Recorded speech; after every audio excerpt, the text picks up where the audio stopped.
7. 0.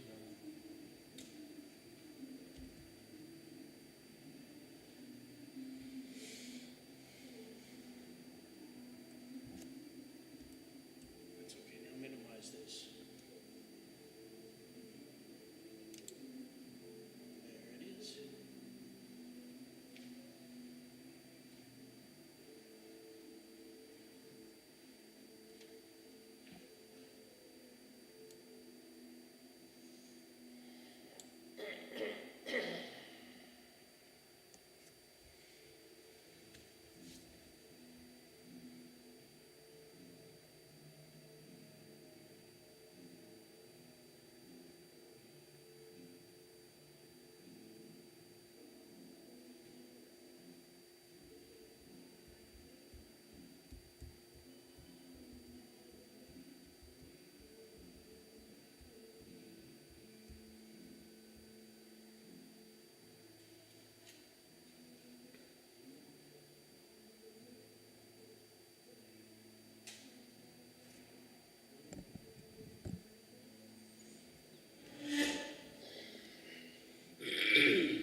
There we go.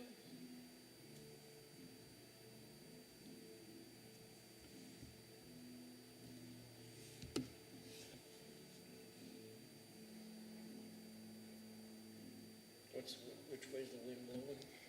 Well, my phone says out of the... Let's check it again. See if it changed after I took it outside. Out of the east. Well, it's blowing to the east, what it looks like from here, but it's not. 17-mile-an-hour wind, Okay. blowing south-southwest, Yeah. but that direction's not true.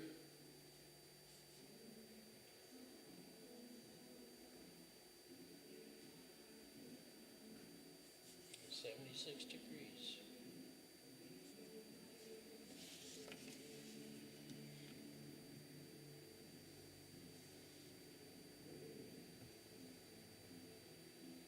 South-southwest, blowing from the south-southwest. Blowing from the south-southwest. Okay. So that's why we're angled that way. Yeah.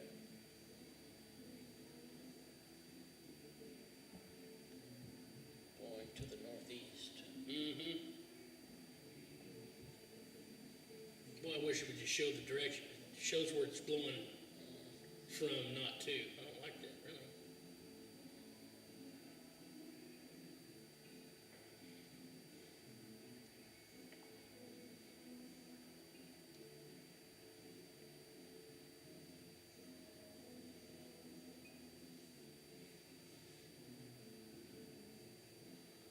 Look at that first baseman's footwork. Watch him, he does it just exactly right.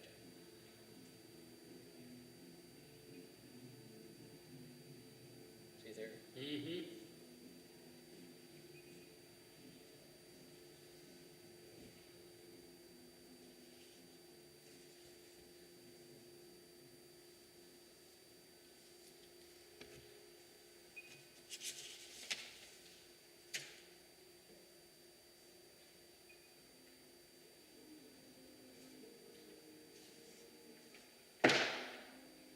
That big old thick kid out there, number 5, and I don't have a number 5 for him.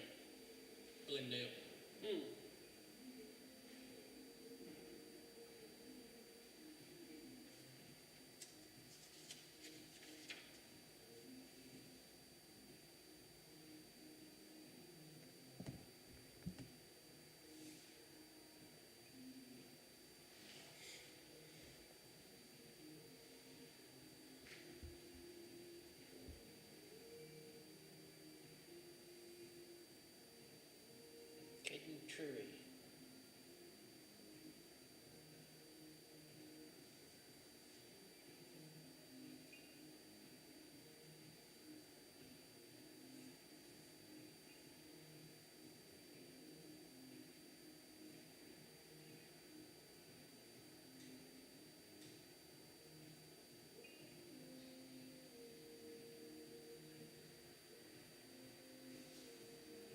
See if that's right, Caden True, he's number 33 or 35. Caden Tui. Yeah, 33 or 35. Tui. Tui, yeah, 35. 35, okay. Tui. Tui. That's it. Tui. Yeah, that's exactly how it is.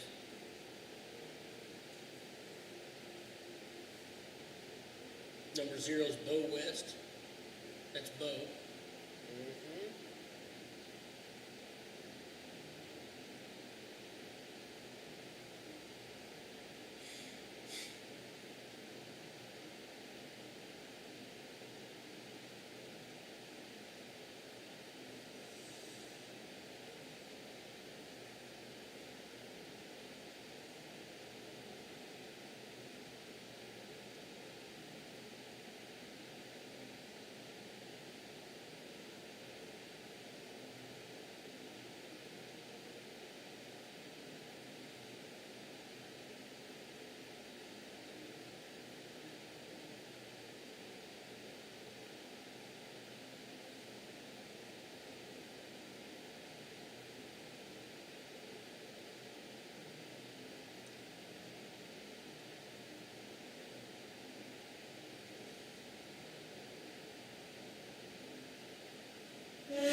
And that just sucks we can't see left field. Mm-hmm. I have to see the reactions of the guys to know if they caught a ball or not. Yeah.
Is that Halston Hicks, their pitcher?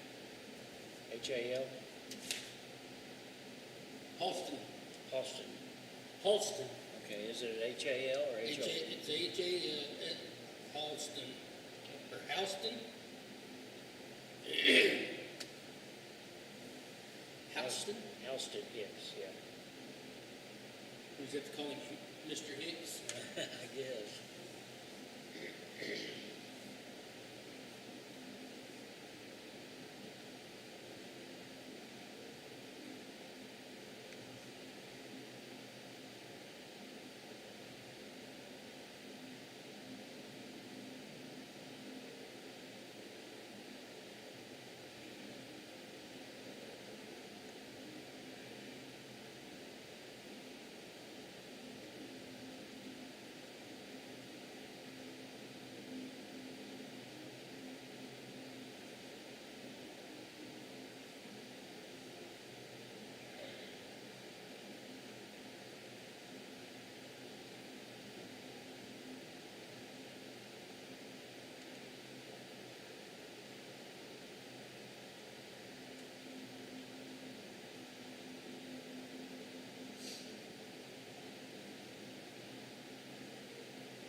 pray first.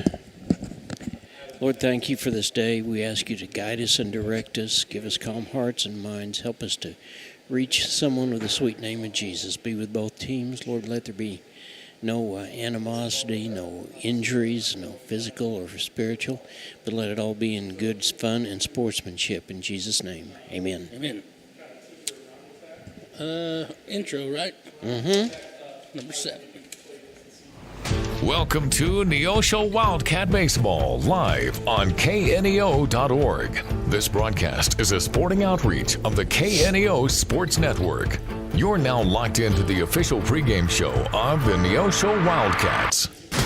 Now let's go to the game site for all the action.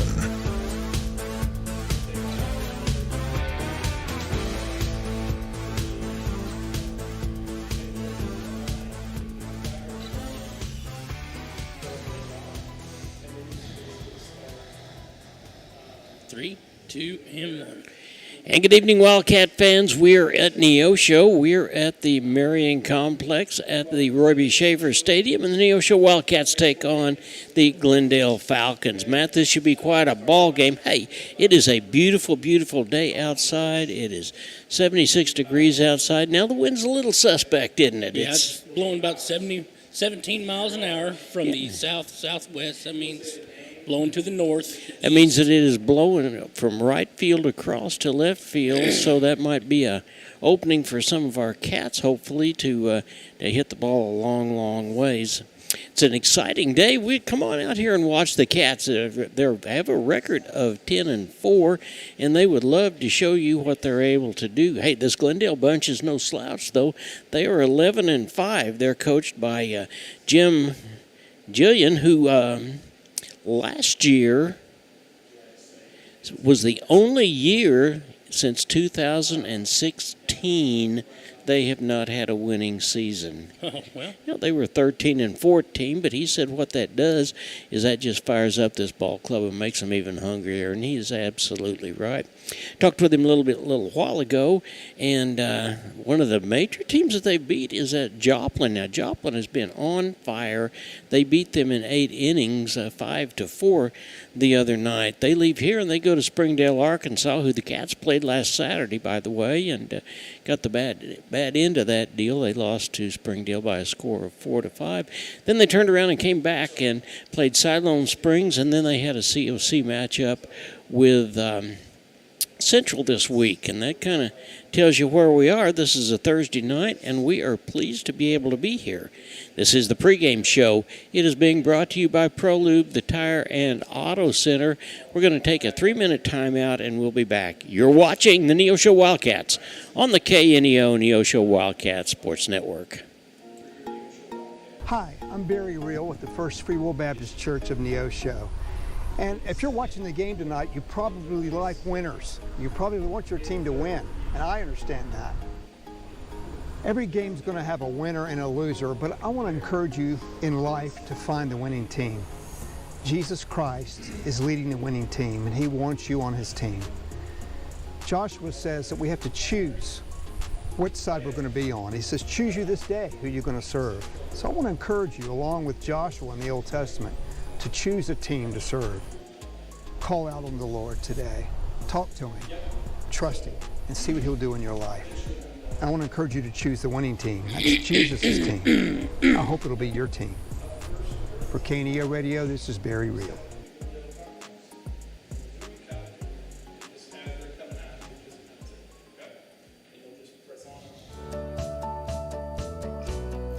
Hi, I'm Pastor Jeremy Bridges with the Canopy Church, and I want to give you some encouragement today.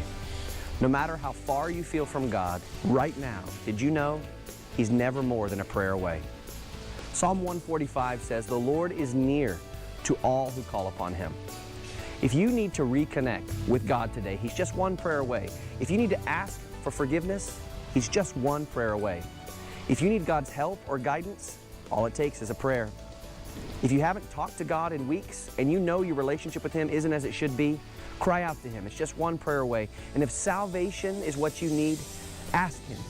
He's just one prayer away. Have you talked to God today? He's waiting to hear from you.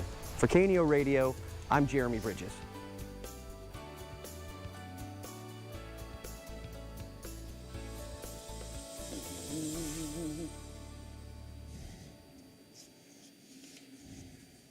My name's Pastor James for the Neosho Church of Nazarene. Just have a privilege here to share with you a word of encouragement today. You know, in the world in which we live, people are always making plans. We're trying to navigate through life, and sometimes life can be kind of complicated and rather layered as we're trying to figure out direction and trajectory and all of these things. But the Bible tells us to commit all of our plans to the Lord, to trust in the Lord with all our heart, to lean not on our own understanding, to acknowledge Him in all our ways, and He will make our path straight. I'm a firm believer that the Lord has incredible plans for our lives, and so many times we deviate from those because we get to chasing after all of these other things that are out there in the world. The Bible tells us that before we were even born, that the Lord had things that He wanted our lives to accomplish. And so I would just encourage all of you today, and I don't think it's by accident that you've stumbled across this video, and I would just encourage you to seek the Lord, to lean in and to find out what He has for your life, because I promise you that will be the best life that you could live. May the Lord bless you. Hope you have a wonderful day. 3, 2, and 1. And welcome back to the Marion Complex at the Roy B. Schaefer Stadium. The Neosho Wildcats are getting ready to take on the Glendale Falcons. What a beautiful day for baseball. And speaking of baseball, we want to thank a couple of more of our sponsors that have come back and joined us during baseball season. The Northwest Arkansas Naturals are at home through Sunday, April the 12th, when they face the Amarillo Sod Poodles. Yeah, how about that? Ticket information is available by visiting nwanaturals.com, a supporter of high school baseball on KNEO. And another supporter of high school baseball on KNEO, the Springfield Cardinals. They're at home through the 12th as well.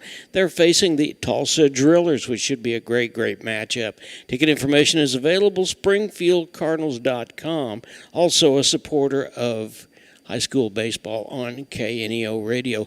This bunch from Springfield comes in, and I say Springfield because there's several schools over there, and of course Glendale is one of them. They're not only met a COC rival, but they are also a district rival as well.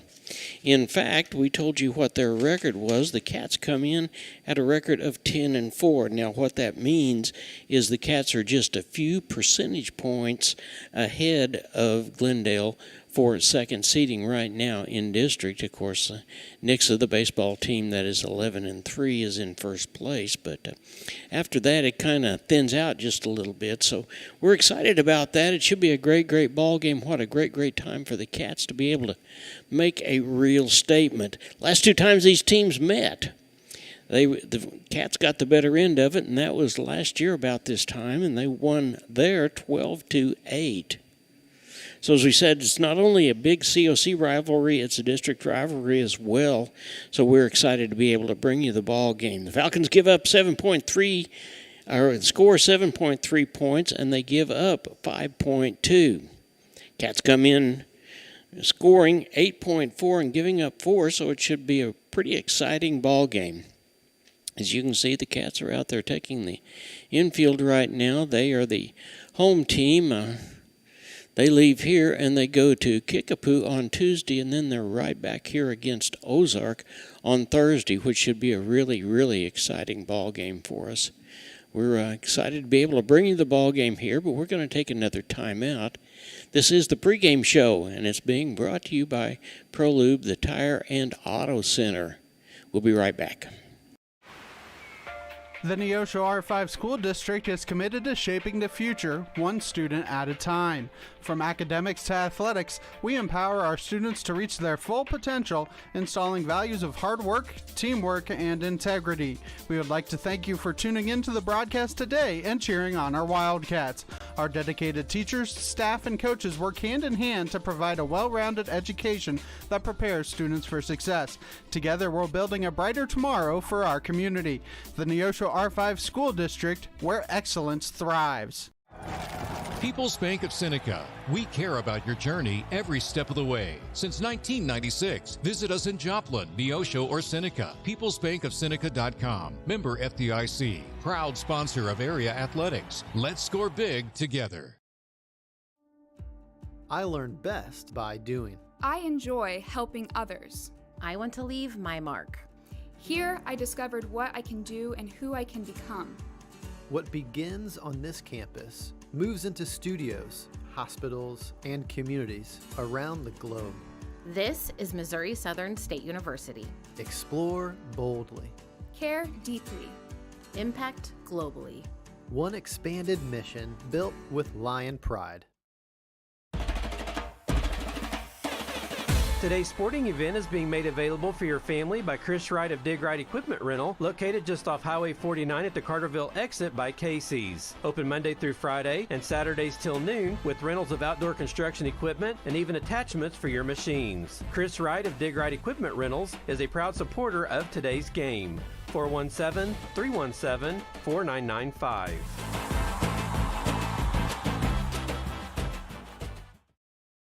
Compton CPA Group PC, located at 112 Northwood in Neosho, is a full-service accounting firm and is proud to support the Neosho Wildcats. Compton CPA Group PC can assist you at every stage of your financial life and help you work toward your financial goals. From tax preparation to bookkeeping services, Compton CPA Group PC has you covered. For all your tax and business affairs, call 417-451-2932 or learn more at ComptonCPAGroup.com.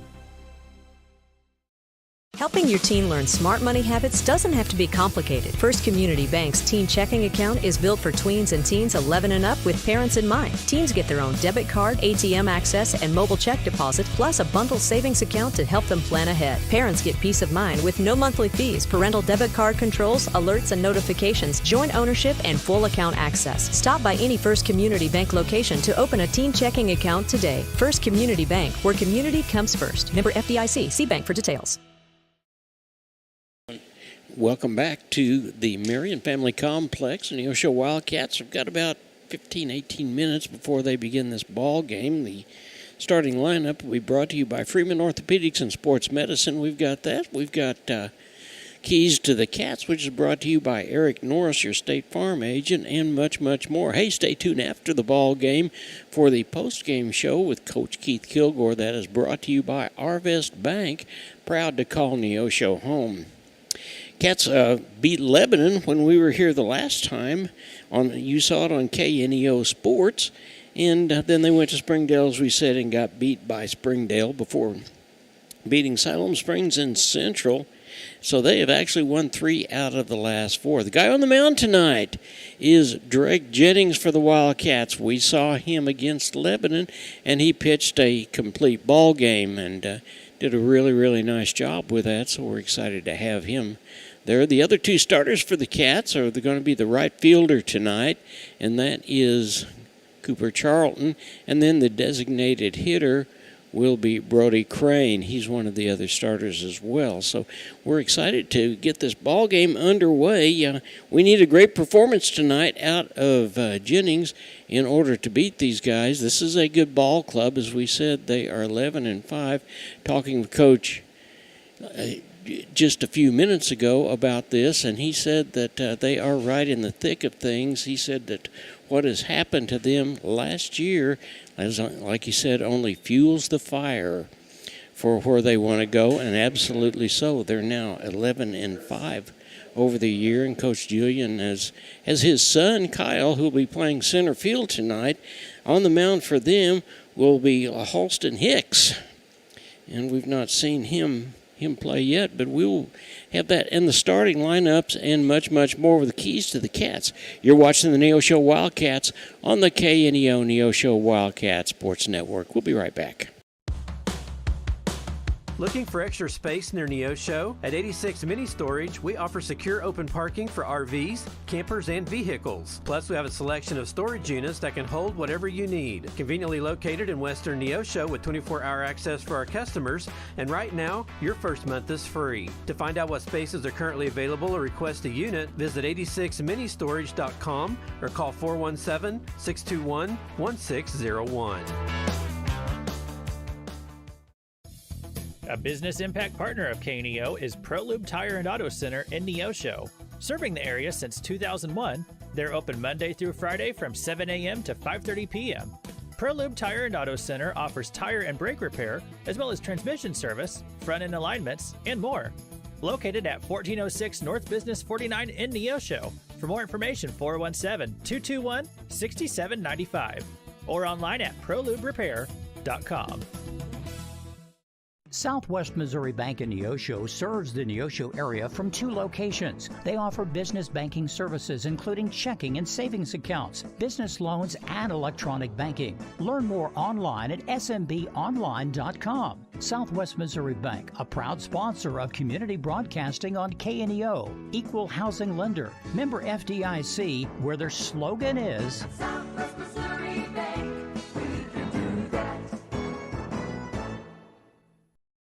Missourians know we've got their back. For 75 years, they've turned to Missouri Farm Bureau Insurance for dependable, personalized life insurance coverage. That's 75 years protecting families and the lives they've built. For small-town values and big-time protection, call Missouri Farm Bureau Insurance. We've got Missouri covered. I am Josh Dotson with Missouri Farm Bureau Insurance Services. If you're in Missouri, I'm for you.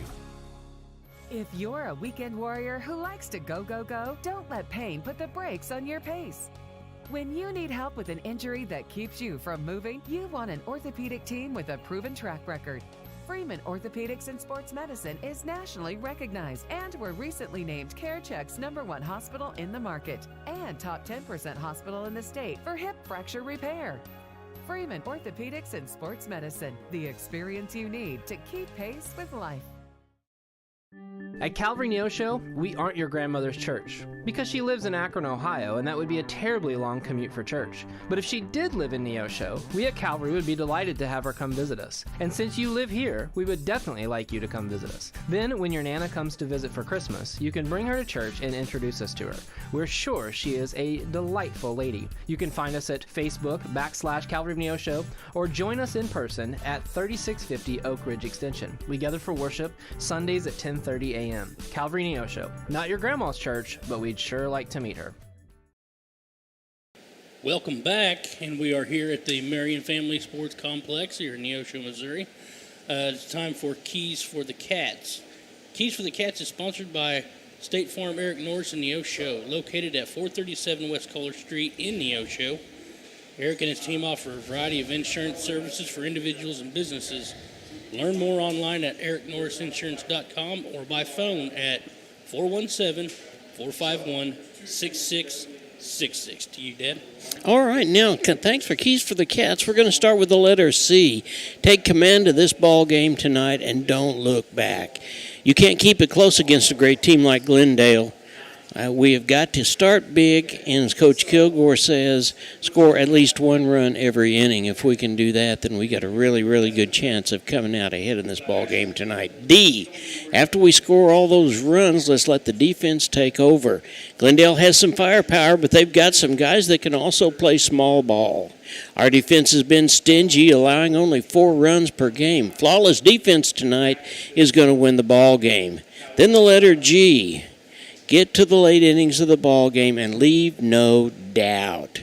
Keep running, keep working, keep going after, keep being disciplined at the plate.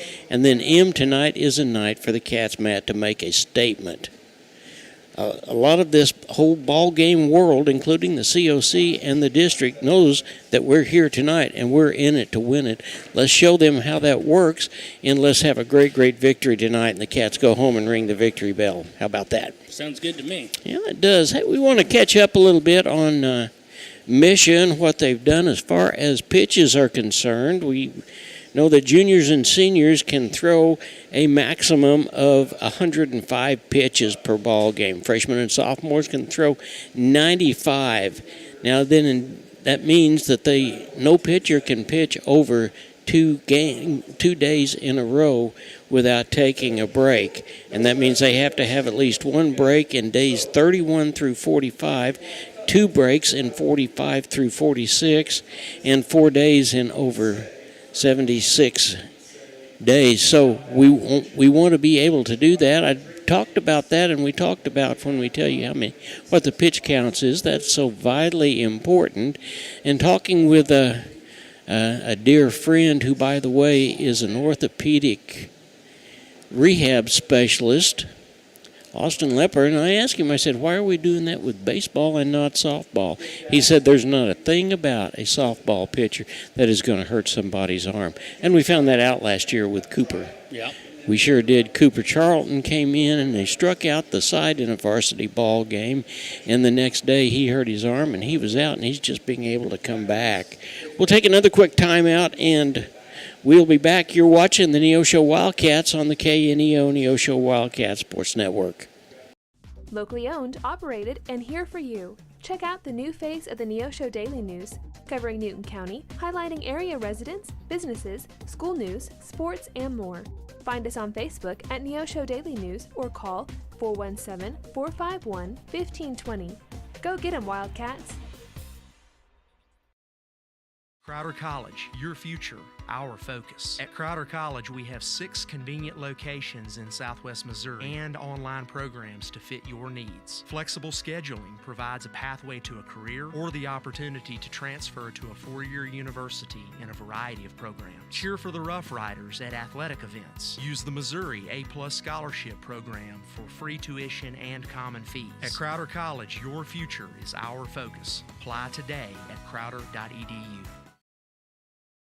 Every team knows that the two-point play can be a winning move. State Farm agent Eric Norris and his team are here to help you go for 2 by combining your home and auto insurance. It's a great call and saves you time and money. So go for the win and score big savings by combining your home and auto. It's just another way to help life go right. Call State Farm agent Eric Norris at 417-451-6666 for more information. And go Wildcats! Financial investments are very important, but so are the investments of time, patience, and encouragement our young athletes receive from their coaches, teachers, and mentors. Joe Ringstaff, your Neosho Edward Jones financial advisor, understands this. That's why Joe Ringstaff is a proud sponsor of the Neosho Wildcats on KNEO. For all your investment needs, call 417-451-7789 or stop by the office at 2502 Lusk Drive, Suite D in Neosho. Edward Jones, making sense of investing. Member SIPC. This is Pastor Barry Reel from the First Free Will Baptist Church of Neosho. Though our culture seems to be rejecting the idea of truth, we remain committed to obeying God's Word by speaking the truth in love. We would love to share God's truth and love with you. We're located at 960 Burr Crossing Road in Neosho, and we meet on Sunday mornings at 10:45 a.m. and then again on Sunday and Wednesday nights at 6 p.m. Find us on Facebook at First Free Will Baptist Neosho or call 918-413-5465. Hey, everybody at the Neosho Daily News wants to wish the Wildcats good luck as they get ready to go for this win tonight. And that's kind of what we say, too. Good luck and go Cats, right? That's right. Go Cats. Absolutely. Northwest Arkansas Naturals are at home through Sunday, April the 12th. They face the Amarillo Sod Poodles. Ticket information is available by visiting WNANaturals.com, a supporter of high school baseball on KNEO and Neosho Wildcat Sports Network. Another supporter of Neosho Wildcat Sports Network is the Springfield Cardinals, and they're at home also through the 12th of April. They're facing the Tulsa Oilers. Ticket information is available by visiting SpringfieldCardinals.com, another supporter of baseball. Beautiful, beautiful night here. The wind is going to be, as we said, a little bit suspect. It is 78 degrees before we get this ball game underway, and you can see coaches standing out there, and Coach Kilgore is explaining some of the ground rules, and some of those ground rules matter what you kind of call a home field advantage. Yep. I know if you were to go to Joe Becker Stadium in right field, you've got to climb a little hill in order to get back to the fence, but it's been that way ever since I've known it, and that most definitely is a home field advantage. Speaking of Joe Becker, Region 16 Community College region will be played at Joe Becker this next year. So great opportunity for you to get out. We'll have more times and dates as that comes about, but going over to Joplin and seeing some great baseball. Crowder College is taking on some more teams. They're playing again tonight, so if you got plenty of time, that ball game doesn't start till 6 o'clock, to be able to get out, see this ball game or hear this ball game, and then get right on out there. So we will be ready to get this ball game underway here in just a few minutes, but let's do the starting lineups. Starting lineups are being brought to you by Joplin Orthopedics and Sports Medicine. For the Glendale Cardinals, a record of 11-5. Jim Julian is their head coach. Number 1 hitter is going to lead off, and that is number 18, Colin Roach. He'll be playing left field. Number 3, Kyle Julian will be playing center field. In the 3-hole is number 8, Brody Yates. He'll be playing third base, and the DH is number 16, Reed Jackson. In the 5-hole, it'll be number 12, Charlie Hubble. He'll be playing third base. Over at first base will Caden Tooley, and he's number 35. He's hitting in the 6-hole. In the 7-hole is number 0, Bo West. In the 8-hole, number 25 is Alex McCauley. He'll be catching. And then it's number 15, Clay Reynolds. He'll be playing second base. Clay Russell. Clay Russell. And as we said, Holton Hicks will be pitching on the mound. And we'll take another timeout, and we'll be right back. This is Pastor Barry Reel. Family Market, located at 201 North Neosho Boulevard, is your friendly hometown grocery store with delicious deli and the best selection of fresh meats and beautiful produce. Family Market can also take care of all your catering needs. Whether your upcoming event is big or small, Family Market can handle it all. Call 451-0057. That's 451-0057. Check out the Family Market Facebook page for weekly specials. Go Wildcats from Family Market of Neosho. Forbes asked, and the people answered. Missouri Farm Bureau Insurance is one of America's best insurance companies. Forbes recognizes what our customers have known for generations. We are committed to protecting families and the lives they've built. For auto, home, life, and business protection, call Missouri Farm Bureau Insurance. We've got Missouri covered. I am Josh Dotson with Missouri Farm Bureau Insurance Services. If you're in Missouri, I'm for you. And welcome back. We're getting ready for the national anthem. As we get ready, all the fans are looking over this way. We'll be looking at the flag as it is flying over George Washington Carver.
All right, and we'll be ready to get this ball game underway in just a few minutes, but starting lineups for the Neosho Wildcats starts off with number 13, Drake Jennings. He will be pitching tonight. The second hole hitter will be number 8, Colton Harville, who has been knocking the cover off the ball. He'll be playing third base. Brody Crane wears number 4, and he'll be the designated hitter. Tevin Beavers is playing first base, and he will be hitting in the 4-hole. He wears number 15. Number 3 is Gage Harville. He'll be playing shortstop. Number 21 is Cooper Charlton. He'll be playing in right field. The 7-hole hitter will be number 1, Jaden Fisher. He'll be playing second base. The 8-hole hitter is number 19. That's our catcher, Aiden McCoy. And we'll round it out with Wyatt Woodland, who is also one of our relief pitchers, but he'll be playing in left field tonight and wearing number 32. Drake Jennings is taking his warm-ups, and Matt, we'll be ready to get this ball game underway here in just a few minutes. It should be an exciting contest. I think it's going to be a great, great ball game. We're excited to get this thing going, and as we said, Drake was on the mound Well, against Lebanon, he pitched a complete game, and any time you can get a starter that pitches a complete game, that just does something for the rest of your pitching staff as well. And he will be the very first to tell you, yeah, he throws the ball pretty good, but he's got the defense back behind him. And that's all it shows. That's exactly right. That's exactly what it does. And it gives a pitcher a little bit of comfort when you know that the defense behind you is as stingy as the Cats are. So we're getting ready to get this ball game underway. Colin Roach, the left fielder, will be the first batter.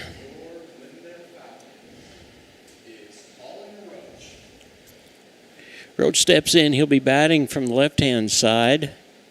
As we've got several Cardinals, several Wildcats, we were watching batting practice earlier. There's the first pitch, and it's outside and low for ball one. We've got several Wildcats that are batting left-handed also, and that certainly gives us a little bit of an edge, doesn't it? Yeah. Here comes the next pitch from Drake, and swung on, and that's fouled straight back for strike one. That'll even the count at 1-1. Your infield is Harville, Fisher, and Beavers. Drake Jennings high and outside for ball two. Looked like he was starting from a stretch, but no, he's got a little bit of a windup. In the outfield, it is Woodward, Hearn, and Charlton. There's the next pitch. That's in there for call strike two. That'll even the count at 2-2. It's a nice pitch. It was. It looked like that was probably the heater. I didn't see any curve movement on that. The wind is blowing. You can see it in Drake's shirt. That one's high and outside for a ball, so that'll run the count full 3-2. Roach steps out and he steps back in. There's the next pitch, and that is a pop fly ball that is going to be gotten by Fisher, and that is going to retire the first batter 4-3. So there is first out. Here is Kyle Julian. He's a senior this year, and I didn't get a chance to ask the coach. That's his son. How do you feel about that? Are you going to continue to coach? Remember over in the softball side, Republic Lee Dishman coached Piper Dishman for a long time, and there's got to be in there is a ball that is bunted, and he's going to get out. He's safe. Well, he showed us that he's got some speed, that's for sure. Here's Brady Yates. But there's a special bond between a coach and his son or daughter when they've coached them all those years. In fact, Pepper Dishman is going on to college, and this is Lee's last year. We want to wish him the very best of luck in retirement. First ball was bunted, and then there's a runner. There is a foul ball. Got ahead of that one just a little bit for strike one. Sent it right back over to the coach there at third base, who one-handed it and got it right back. Flag is still blowing hard, and it's blowing from right field over into left field. Swung on, strike two. We're just starting the ball game, top half of the first inning. Kyle Julian is on first base by way of a bunt, and there is one out. There's the next pitch, and Julian goes, and he gets there in plenty of time, and the ball is a little high, but it was jumped up and caught by Fisher, so he doesn't go anywhere else. So we see right off the bat that Glendale, much like the Wildcats, they're going to be aggressive on the bases. A ball and 2 strikes to the batter, Yates. Comes the next pitch, and that hit him, so he'll go to bay.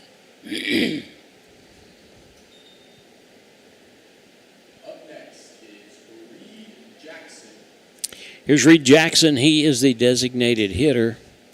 Yates, like most competitors, did not want to be hit. He wanted to be able to use the bat. But so Glendale has got runners on first and second. Double play ball would be in order right here. Jackson steps in from the right-hand side, and he'll bat right-handed. Jennings checks second base. Here comes the first pitch, and that is swung on, and that is a hit out to center field, and we're going to get the throw down to third in a play, but everybody is safe.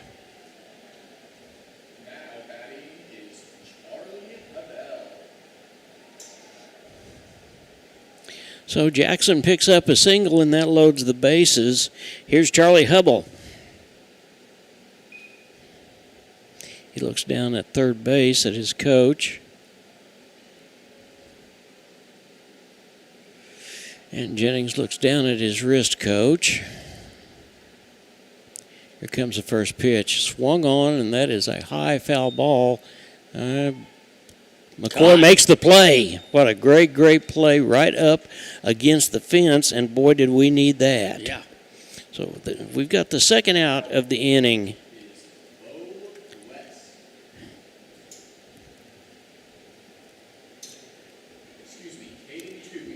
Here's Caden Tooby, the first baseman. Jennings looks surveys the field. There's a swung on, and that's a foul ball that is out of play for strike one. Now, this is certainly more pitches than Drake Jennings would want to have thrown in the first inning. He's thrown 14 pitches so far, but no harm, no foul if the Cats can get this guy right here. Here's the next pitch to Toohey, and that is in there for call strike two. Caught the outside corner. That was a nice pitch.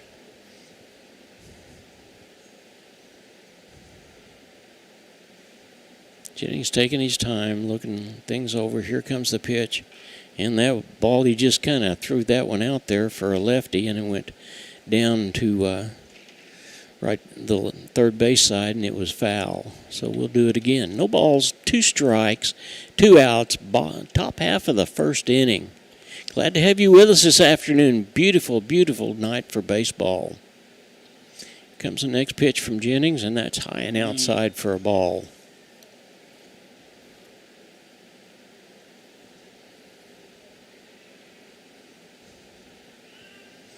Everybody resets. And here comes the pitch from Jennings.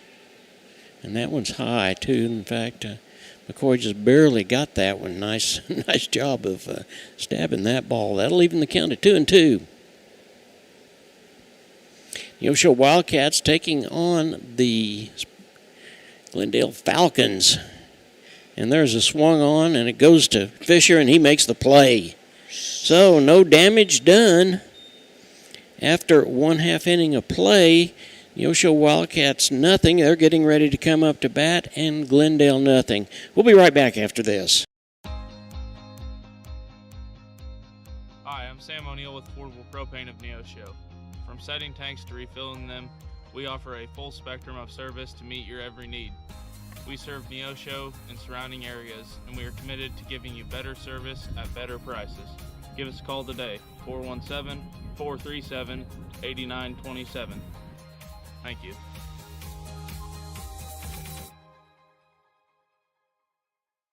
Want to know what your home is worth? Stop by to get a free competitive market analysis with Show Me Real Estate of Neosho.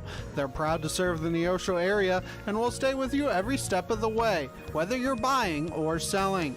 A family-owned business for over 25 years, Show Me Real Estate of Neosho.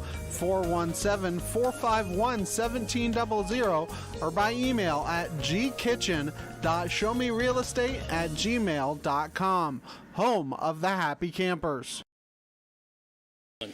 Welcome back. We are getting ready. The man on the mound is Holston Hicks for Glendale. He is a right-handed pitcher, and he's getting his pitches in. We'll get the ball on over to second base here in just a few minutes. Thank you for some of our sponsors. We want to thank Neosho School District, People's State Bank of Seneca, Missouri Southern State University, Dig Right Equipment Rental, Compton CPA, and First Community Bank. We're about ready to get this ball game underway. It'll be Jennings, Harville, and Crane. If anybody gets on, it'll be Beaver.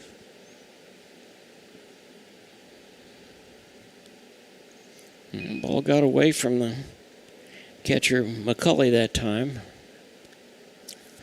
He needs to get all those out of his system. because we want to hit. Yeah, we do. And he's getting the rest of his warm-up pitches, so we'll be ready to go here in just a few minutes. All Wildcats all the time. Check out the Neosho Wildcat dedicated video portal on kneo.org. It's a site dedicated completely to your Neosho Wildcats. Watch the game live and see upcoming game schedule on Neosho Wildcats portal at www.kneo.org. Hicks has taken the rest of his warm-up pitches, and they huddle out there on the mound, and Drake Jennings steps in. He bats from the right-hand side. He's got his bat waved high. There's the first pitch, and swung on, fouled straight back for strike one. Drake threw 19 pitches in that first inning. As we said, that's probably a few more pitches than he would like to be throwing, but we got out of the mess, so left the bases loaded. Comes the next pitch, and that is low for a ball. Looked like that may be a little outside, Matt. Couldn't tell from here.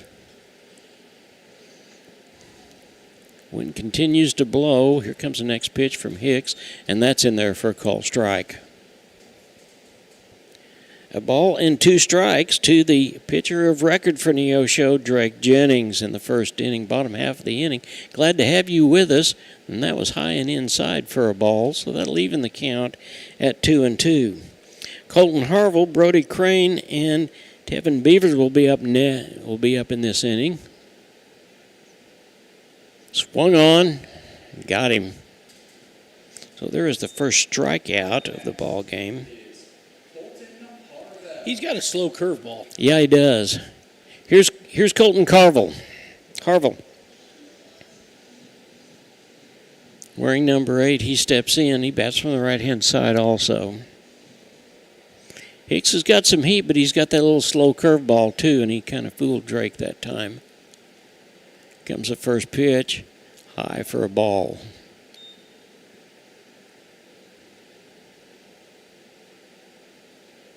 Cats win here, and then they go to Kickapoo next Tuesday and then come right back home. There was that little slow curveball, and that was in there for a called strike. That'll even the count at 1-1. Right fielder is playing almost dead with the scoreboard, and there is a high hit ball. The shortstop is calling for it, and he makes the play.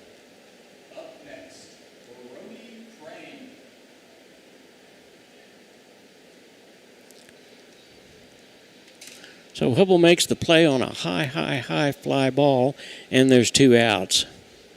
Cats are going to have to rattle the bats. There's no doubt about it. Glendale is not going to lay down, and we're going to have to answer. Here's Crane. Low for a ball. Hicks has thrown 9 pitches so far this inning.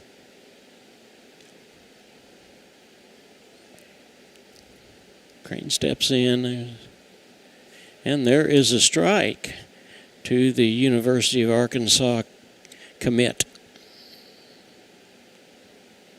Crane's played a lot of different positions. He has pitched, he has caught, and there's another one, and that's that slow curveball, strike 2. He's played right field, he's played first base, done a little bit of everything for the Cats in his high school career that is coming to an end this year. And there's a swung on that goes to the third baseman, and it's a hot shot, and he's over, and that retires the side. So the Cats are retired with a 5-3 ground ball, and after 1 complete inning of play, it is the Falcons from Glendale 0, Neosho Wildcat 0. We'll be right back.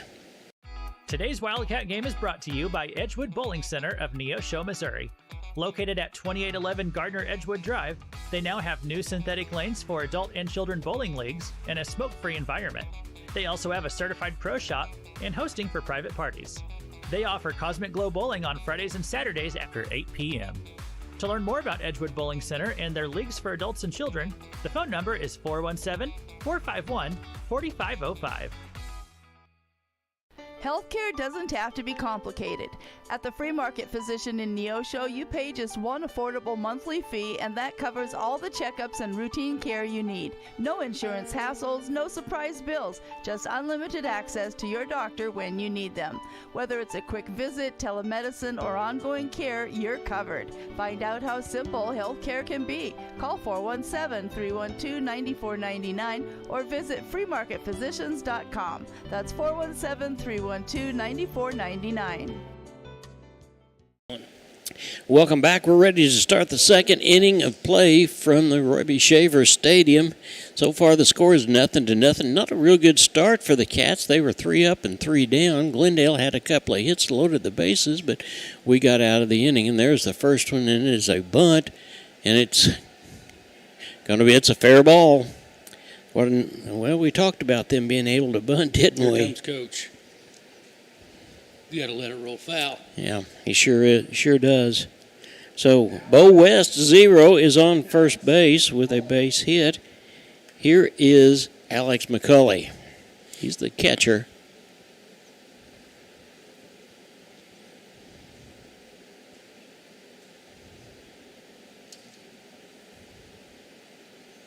So you got to think that Glendale will continue to do that. And there's got him. Oh, no, my goodness.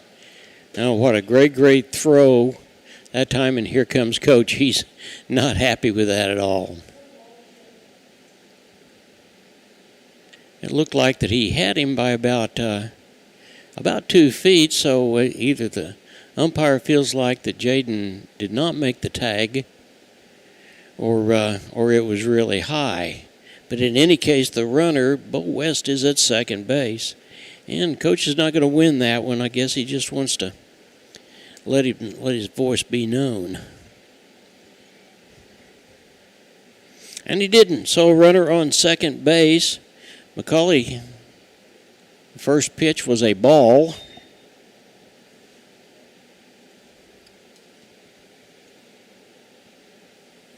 I thought he had him thrown out. Well, I did too, but apparently the umpire was there and he knows. Here comes the next pitch, and that's high for a ball. Cats are going to have to be on their A game. We knew this from the very beginning, that this was going to be a real test for us. But at this point, we still got every opportunity in the world to get out of the inning. Drake looks back to second base, and there's another pitch, and we'll see what the umpire calls that. Apparently, he's going to call that a ball, too. Ball as well. Oh, no, it's 2-1. He did call that a strike. Okay, 2 balls and a strike. His bat was out there. Yeah, it was. And there's swung on, and that's going to get past a diving Harville. And the runner goes on to third base, and there is a base hit from McCulley.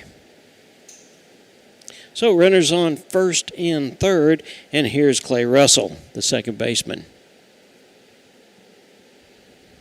And we've got a pinch runner over there for McCulley, who's the catcher. I guess we'll call it a courtesy runner, and I believe it's number 19, Matt. If that's number 19, that will be G. Curtis.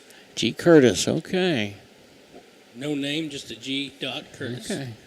So we just call him Curtis. All right, we'll see what the Cats do now. We've got a runner at third and one at second. Will we give up a run for the double play ball, or will we make the play at home? Jennings looks over and he throws the ball over to first, fakes it to third, and then comes back to first.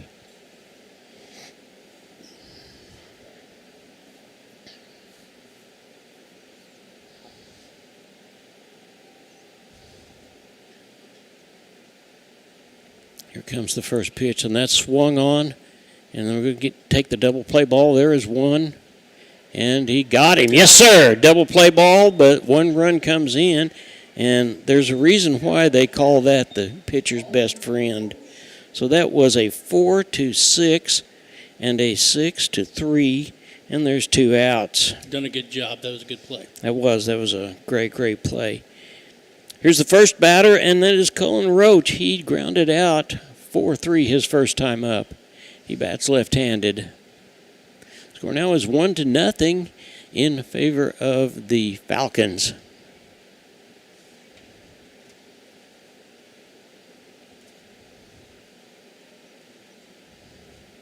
Drake Jennings on the mound. Here comes his first pitch, and that is a little bit high for a ball.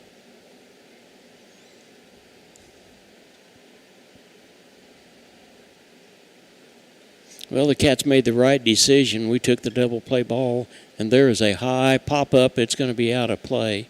That'll even the count at 1-1.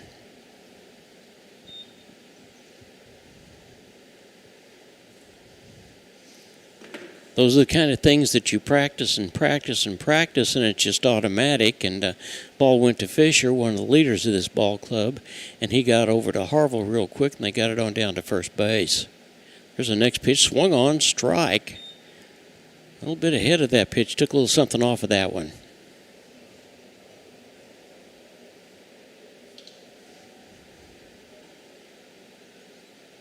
The strikeout would make everybody feel real good right here.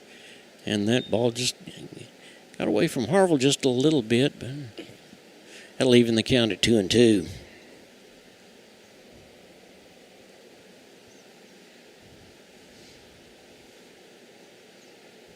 Drake looks down at his catcher, McCoy, gets the signal, there's the pitch, and that's a pop fly. And center fielder is underneath it, and that is freshman Hearns, and he makes the catch. Nice catch. And the side is retired, but not until they get one run. You're absolutely right. The way that wind is blowing, that was a really nice catch. After an inning and a half, 1-0 in favor of the Falcons from Glendale. We'll be right back. Tally Tire at 18152 East Highway 86 is a proud supporter of local high school athletics. Tally Tire is your full-service car and truck headquarters. They carry name-brand tires such as Nexen, Mastercraft, and Uniroyal, ATC camper shells and bed covers, and do oil changes and tune-ups. Call Tally Tire today for all your automotive needs at 417-451-0457 or online at tallytire.com. You found it, the ultimate car wash, the one that leaves your vehicle looking brand new every single time. Do we have a prep team that pre-washes? You bet. Over 300 ports applying soap to your vehicle? Yes, sir.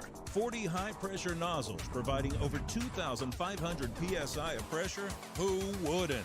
Buff and dry features that dry your car along with combined 100 horsepower blowers? Try 150. Be careful, we might just blow you away. And welcome back. We're about ready to get the second half of the second inning under play. This ball game is being brought to you by 86 Mini Storage, ProLube Tire and Auto Center, Southwest Missouri Bank, Farm Bureau Agent Josh Dodson, Freeman Orthopedics and Sports Medicine, Calvary Baptist Church, Neosho Daily News, and Crowder College. And it'll be Beavers, Harville, and Charlton, the 4, 5, and 6 hitters up for Neosho, and we've got some ground to make up, Matt. Yeah. Tough playing catch-up. It is. Hicks on the mound for Glendale. He threw 12 pitches in the first inning and got 3 up and 3 down.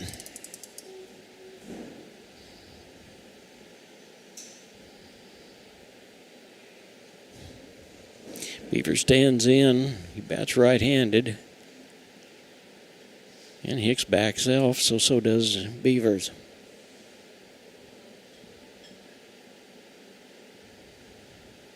Here comes the first pitch, and that's low for a ball.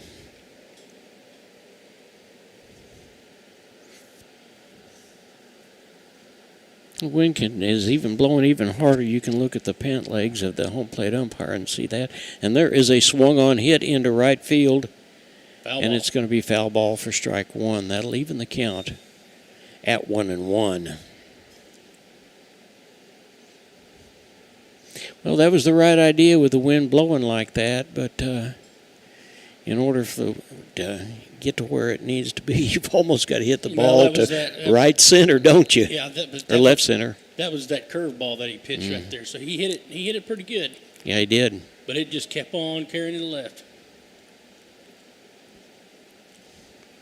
Count even at 1-1, bottom half of the second inning in case you're just joining us. And they're swung on, and that's going to be fouled right back here out of play. So that'll be a ball and 2 strikes. on the 4-hole hitter, Tevin Beaver.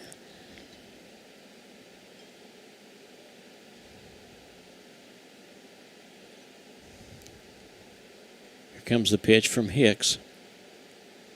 And he got him, struck him out. So Hicks has got his strikeout for this half inning. And here's Gage Harville. Shortstop hitting from the left-hand side.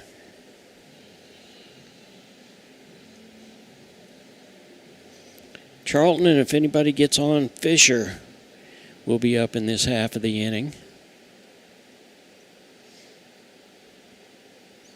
Here's the first pitch, and that is low and inside for a ball.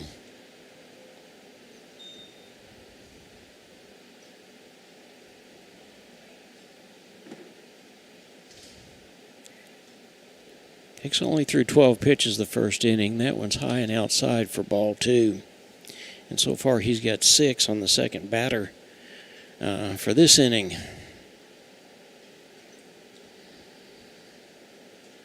comes the next pitch, and that's swung on. That's that little curveball, and we got way out in the front of it. I'm sure Coach is going to say that here in just a minute, and if we were to ask him, he would say our approach is not what it needs to be. We need to get up in the front of the batter's box and get ready. 2 balls and a strike. Here comes the next pitch, and that's that curveball outside, 3-1. Cats need base runners. Last time we saw Cooper Charlton, he hit a double against Lebanon last week.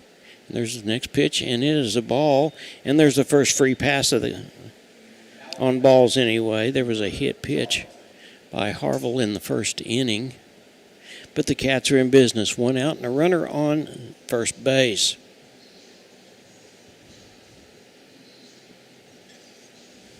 Charlton hit a double in the ball game, and trying to stretch a double into a triple got called out by a great throw last week in the Lebanon ball game.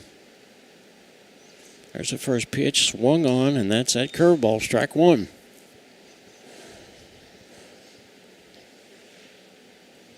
Cats are going to have to get through the first inning and be able to put a piece in the puzzle for Mr. Hicks. There's the next pitch, and there's a runner is running, and he's in there safe. That's safe. So Harville gets down to second base with a stolen base. Pretty nice throw from McCulley that time. It was just a little bit on the shortstop side of the base. So the Cats have got something doing. Charlton stands in there. He bats left-handed.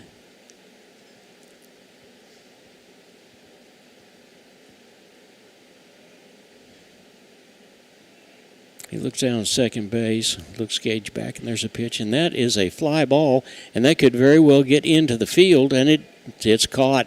But Harville is going to get to third base without any trouble. So that does its business. A sacrifice fly. And the Cats have got a runner on third base. Charlton hit that ball, and for a minute or two, I thought it was going to fall between right field and center field, didn't you? Yeah, and it stayed hung up there in the air for a while. Fisher, the senior second baseman, steps in. And there's the first pitch from Hicks, and that's called strike 1. That's that little curveball that kind of just dropped right in there that time, didn't it? Oh, yeah. McCoy and Wyatt Woodard would be up next, and then it's the top of the batting order. And there's a swung on for strike 2. Looked like that was just about eyeball level, and that was certainly was something that Fisher wanted to go after. Cats need to pick up a run, and that's a ball outside. We need to answer in this inning. Of course, what we've seen at the Cats, they don't normally score a lot of runs till we get 2 outs, don't they? Hicks looks down. He gets his signal. Here comes the pitch. And that ball is hit, and it's hit. Try to hit it to right field, and it's caught by the first baseman, Tunney. So, Cats have some opportunities that time, but they flied out, and the score is 1-0 after 2 innings of play. You're watching the Neosho Wildcats on the KNEO Neosho Wildcat Sports Network. The law offices of Wood & Peterson is sponsoring this portion of Neosho Wildcat Athletics, located at 217 South Lafayette, Neosho, and 431 Virginia Avenue in Joplin. They serve Southwest Missouri with personal claim representation. For more information, the phone number is 417-451-4141 or online at neoshoattorney.com. The law offices of Wood & Peterson are proud supporters of the Neosho Wildcats. A proud supporter of local high school athletics is Numac Electric. Serving Newton and McDonald County, they provide power for area homes and businesses and want to wish all the athletes much success throughout the season. For online bill pay and account information, the website is numac.com or 417-451-1515. Numac Electric, proudly serving Newton and McDonald County, where their slogan is your touchstone energy partner.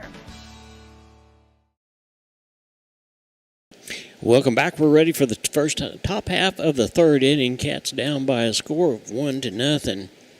We had a good idea. Jaden Fisher was trying to hit the ball into right field with a runner on third base, and we would have got the score, but that ball just ballooned in the air, enough time for the first baseman, Tunney, to get underneath it. Drake Jennings on the mound for the Wildcats.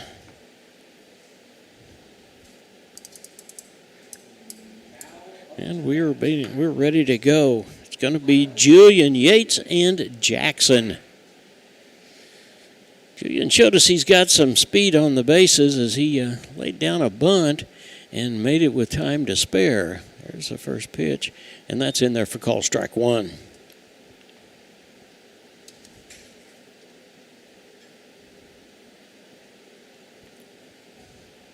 Here comes the next pitch from Jennings, and that is a high ball. And that ball and it is a fair ball. Now, wait a minute. Umpire calls it foul, so that was just a long strike. Home plate umpire was right on it and was watching the foul ball line, so I'm sure he had a good view of it. Ground rule double. Okay, it was a ground rule double. Okay.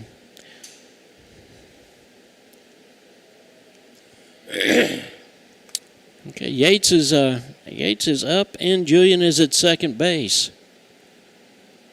This is a pretty active ball club, Matt. They make things happen, don't they? They absolutely do.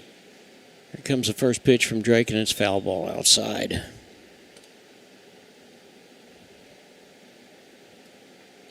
They definitely got some talent.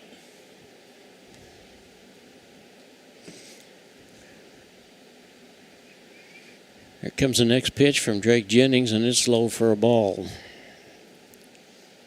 That'll even the count at 1-1. Well, Julian is a senior, and I would suppose with his kind of speed, he's got a good opportunity to go play ball at a higher level. And he hit that ball a long way, too. It was bounced on the warning track, it looked like. There's a ball that's low. That'll even the count at 2-2.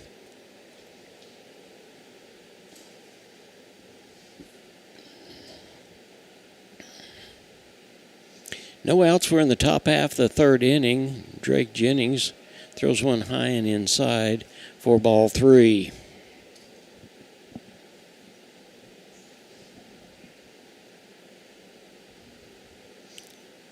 Next pitch is in there, swung on, strike 3.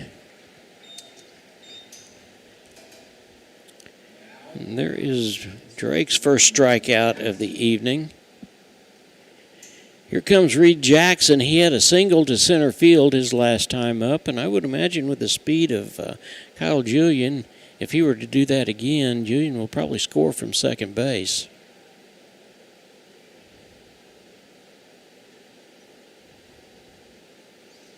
He steps in there, and Drake Jennings looks back at Julian. Here comes the first pitch, and it hit him, so he will go to first base.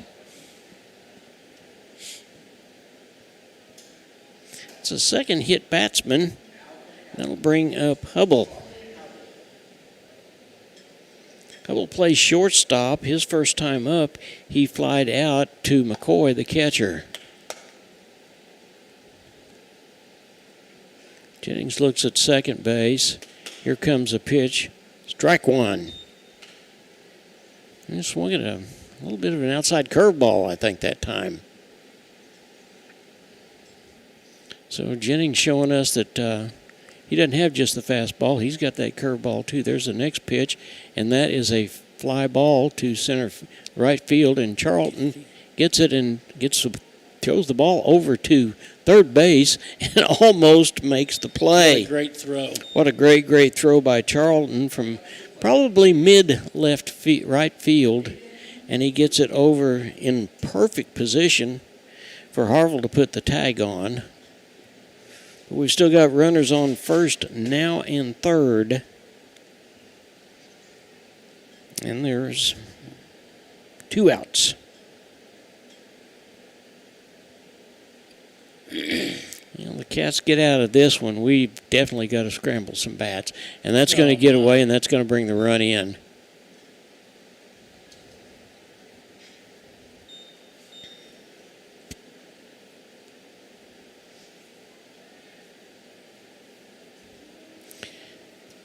So Glendale has their second run.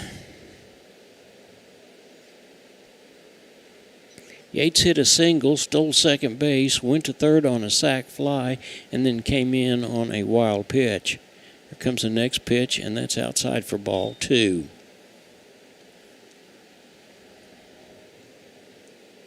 I said Yates, I'm sorry, Julian. Drake Jennings on the mound, and that's a foul ball. And the batter that time, Tony, probably helped just a little bit. He swung at a low ball.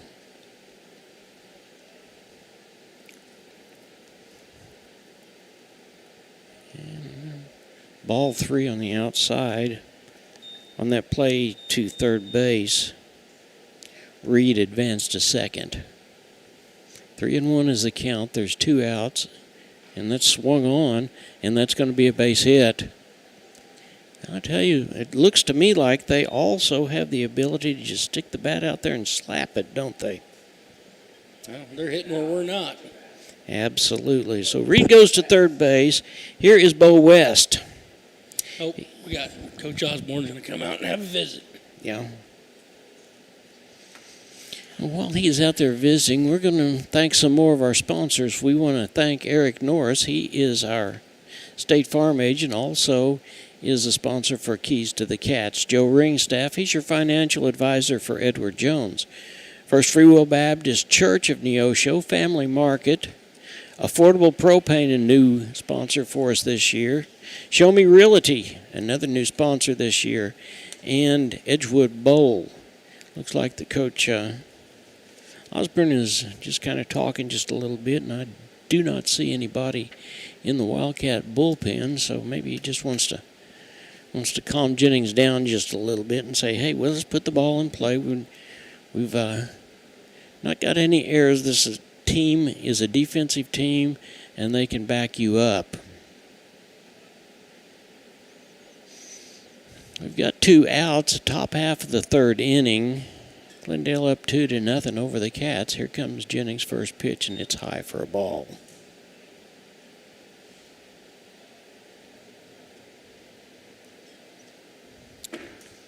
Tui is on first base, and Reed is at third. Comes the next pitch, and that is, even though McCoy did his very best to frame it, the home plate umpire had nothing to do, said nope, that's ball 2.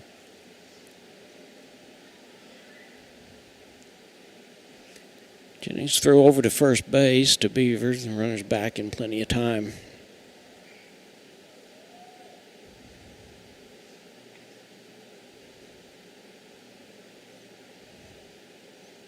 Here comes the next pitch, and that is low. They got him, yes, sir. Great play by Aiden McCoy that time to field the ball on the bounce and get it down to second base.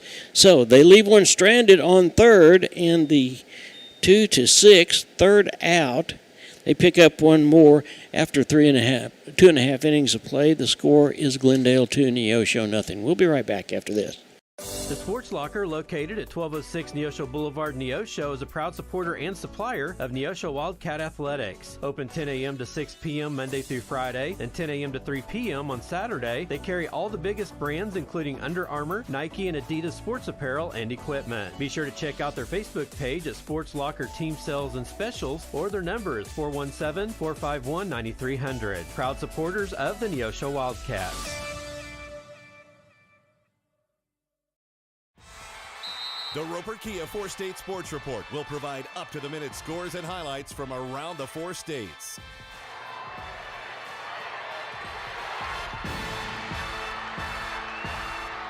With ultimate local coverage from all your favorite teams. The Roper Kia 4-State Sports Report, weeknights at 6 and 10 p.m. And welcome back. It's the bottom half of the third inning, and the Cats are struggling just a little bit, Matt. We need to get the bats going. Yeah. Yep. Got to get up there and swing the bat. You know he's going to be throwing that curveball, so we got to adjust. Yeah, we absolutely do.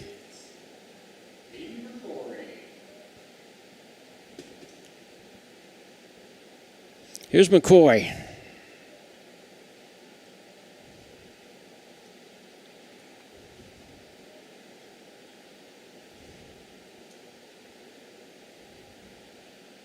He steps in, and here comes the first pitch from Hicks. And that's swung on, and that goes right back to the second baseman. He was in perfect position.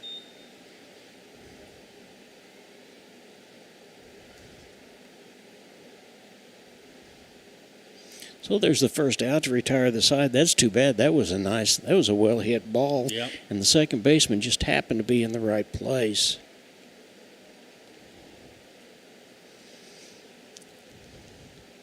And there is a high ball that is bounced straight back. This is Wyatt Woodward. He is our left fielder.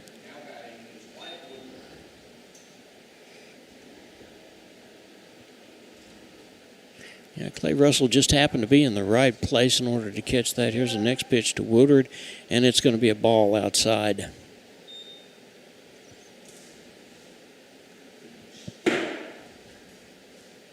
Hicks, the pitcher of record so far, has thrown 12 pitches, and then he's thrown 16, and that's a ball that's low. After Woodward would be the top of the batting order for the Cats. Here comes the pitch from Hicks, and there is one that is dropped into left field. Nice job by Woodward, and he's on first base. So I guess the Cats can throw their bats out there too, can't they? Hit that ball to the opposite field. And that's what we got to start doing today. That's exactly right. Here's the pitcher of record for the Cats, Drake Jennings. He struck out his first time up. I'm sure he remembers that well.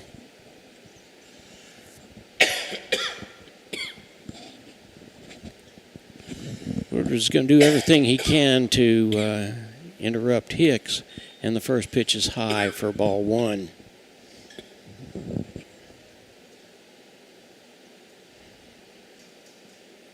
Hicks looks back over at Woodward at first base. Looks back over again. And here comes the pitch to Drake Jennings. No, it's thrown over and almost gets away from the first baseman. But Woodward just stay put.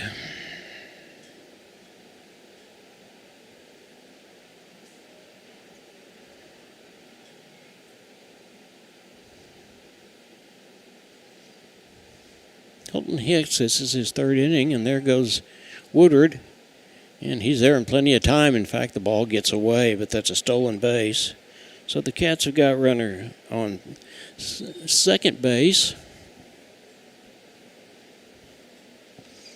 And there is no outs. No outs in the first inning. Yes. Okay. Oh, that's right. That's right. Sadie Leach over here running the scoreboard, and she got one on me. She was absolutely right. So there is one out. McCoy flied out to second base. Here's the top of the batting order. As we said, there's Drake Jennings, and it looks like he may even want to try to bunt. First baseman comes running in, and he holds back for a strike.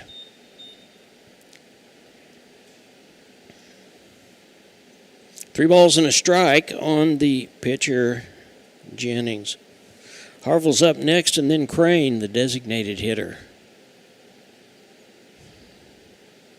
Hicks looks back. Here comes the next pitch, and that's a call strike.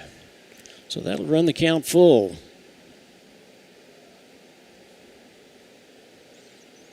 Knowing the competitor that Jennings is, he is going to make sure that the pitch is where it needs to be right now.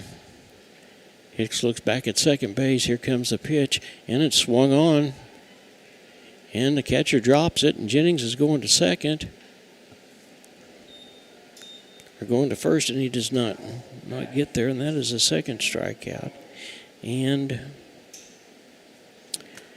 here's Harville. Woodward on second base. He, after a fly out to second base, then Woodward hit the ball to the opposite field, stole second base, and that's where he's been. Harville steps in. He looks at Hicks. Hicks looks back at him. Looks down at second base. Here comes the first pitch. And that is that slow curveball that was really high. Oh.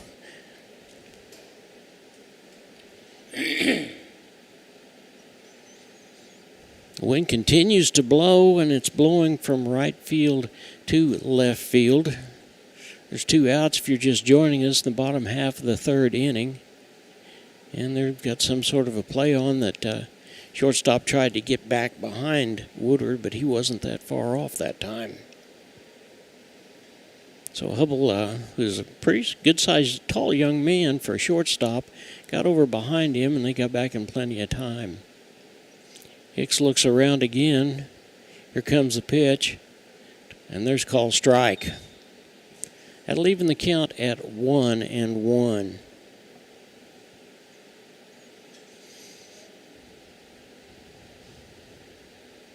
Hicks is looking down now and thinking maybe he needs to pay a little more attention to the batter. And he looks over at second base again. Back. Here comes the pitch, and there's a ball low and outside. Ball two. As we said, the ball game started out. It is 76 degrees. There's a little bit of a wind blowing, but the field is filling up. There'll be a JV ball game after this. Come on out and enjoy some baseball. It's a great evening for it. Cats leave here and they go to Kickapoo on Tuesday, and then they come back home and play Ozark on Thursday night. There's the next pitch, and that's in there for a strike. That was that fastball. We have not seen a whole lot of that because Hicks has been real happy to mix things up pretty good, and he pulled the string on a curve ball, and he's got a little bit of a sinker, but he's reminding everybody he can throw the fastball.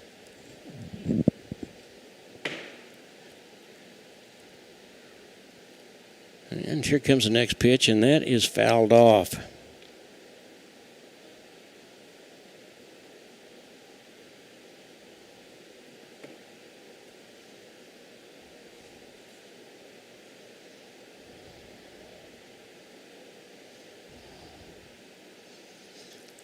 Two balls, two strikes, two outs, a runner on second base. I guess that really is Deuces Wild, isn't it? Yep.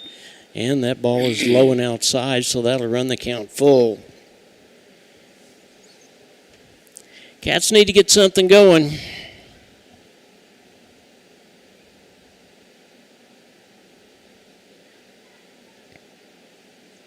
Hicks looks back at second base. Here comes the next pitch. And Harrell just reaches out and taps it in there, and I believe that's going to get in, and it is, and the Cats are going to score their first run. So Woodward starts the inning and steals second and comes on around and scores, and Harville has got a little bloop single into right field. So the cut the deficit in half. Just by sticking your bat out Just there. by sticking your bat out there. That is exactly what it was. Here's Brody Crane, the DH. He grounded out 5-3 his first time up. He's bound and determined to change that. There's a foul ball swung on, and it's out of play for strike one. We could definitely use him to light one up right now. This would be a good time for it, wouldn't it? Absolutely. Harville kind of playing cat and mouse over there at first base, and Hicks is throwing the ball back over to him. Coach T. Hessel over on first base, Coach Kilgore on third base. Harville takes another step out. He doesn't want to get into no man's land by any circumstances, but he sure wants to disrupt the thinking. And there's a ball outside, leaving the count at 1-1. Beaver and then Gage Harville are up for the Cats, hoping we can get that far. Glad to have you with us this afternoon. Beautiful, beautiful day. The score is 2-1 in favor of Glendale. We're in the bottom half of the third inning. And there's a throwback over to first base. C. Harville. I guess we need to do it that way. C. Harville and G. Harville. Yep. Colton Harville gets back over to first base.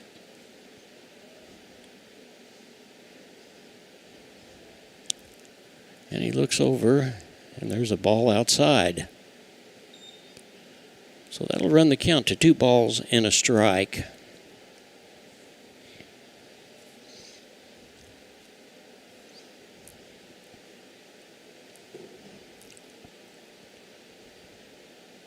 Comes the next pitch, and he's going, and he gets second base without a problem. The ball gets away from the catcher McCulley that time. So we're not the scorer, but we're going to give him a stolen base. How about that? You bet. Yeah. Okay. So now Harville is in scoring position.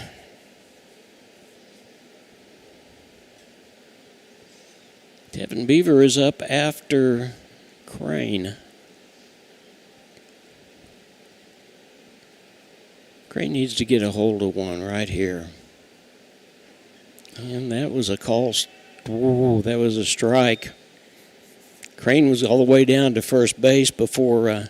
Nice job by the catcher, McCulley, that time of framing that for the home plate umpire to call it a strike. So he'll get one more pitch. And they keep looking back at second base. Here comes the pitch.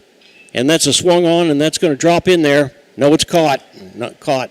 Nice play by Bo West that time.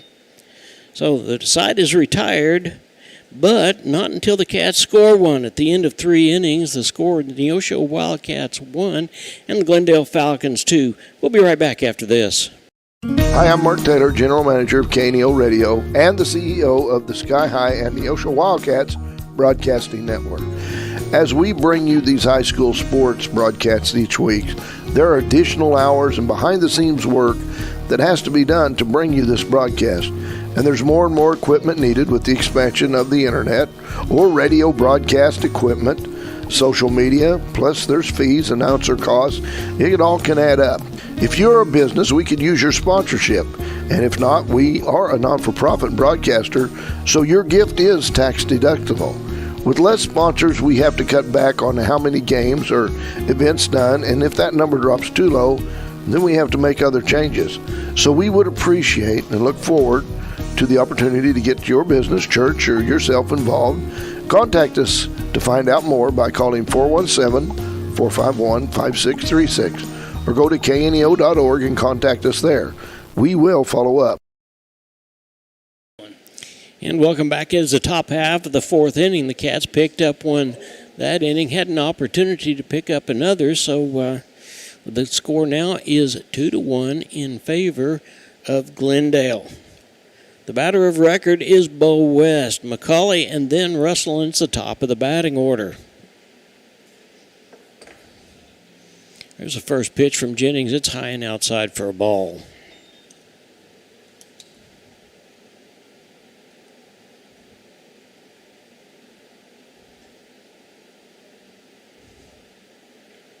Strike.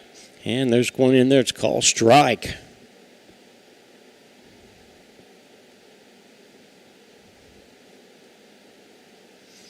There's the next pitch from Jennings, and there is a ball that is hit. West is running down to first base, but great job Nice by play. Harville to make that play. So West is out on a great play by Colton Harville, 5-3. And here's Alex McCauley, the catcher. He had a base hit his last time up, and then he was double played off. A nice piece of defense by the Cats. There's the first pitch from Jennings, and that gets past McCoy. We've got McCoy and we've got McCauley as catchers. Yep. It's actually Aiden McRory. There's the next pitch, and that is going to go to shortstop Gage, and he's going to get the ball over, and he makes the play, and he's out. Nice job by Beavers that time to jump up and bring that ball down. So 6-3.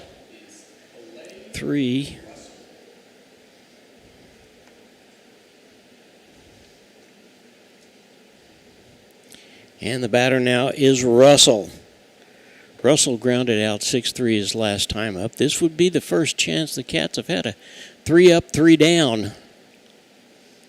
And there's the first pitch, and it's in there for call strike 1.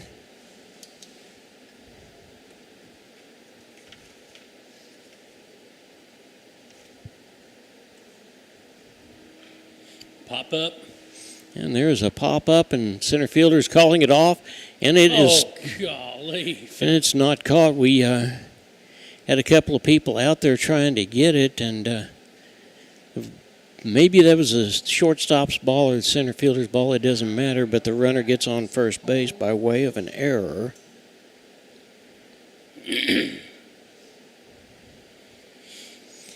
Those are mistakes you just can't make with a team like this. No, you can't. The best part about that is neither Gage nor Hearn were hurt in that play.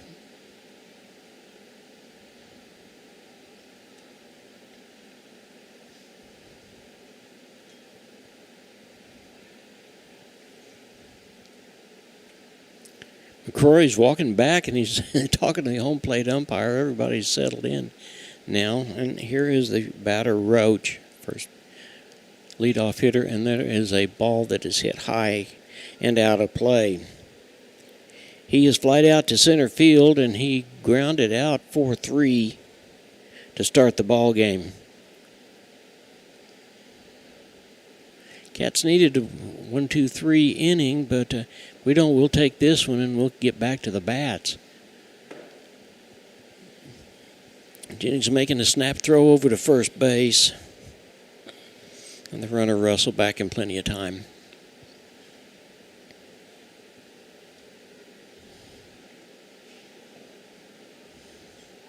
Jennings throws it back over again.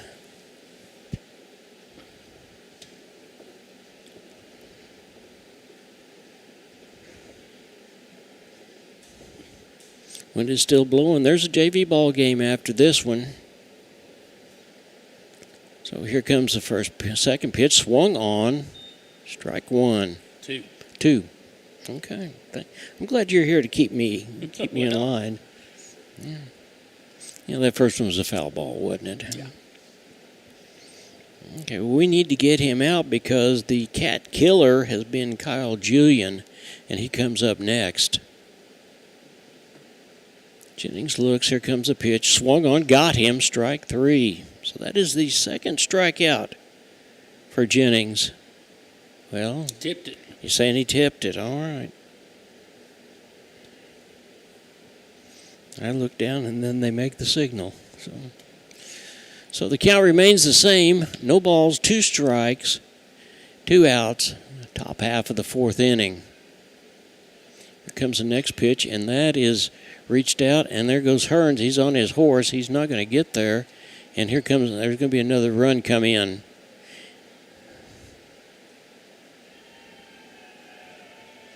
And a triple by Mr. Roach. And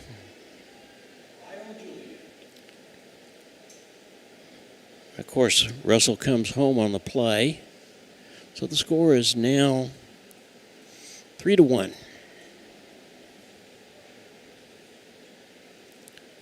Julian's had a single, a bunt single, and then a ground rule double. There's the first pitch. It's in there for strike one. It was a curveball, looked like. Here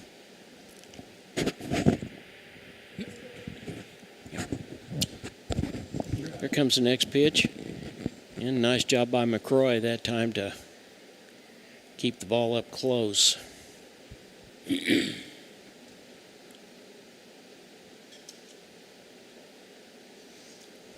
Jennings looks over at third, and there's a swung on, and it was almost caught, but there'll be another run that comes in.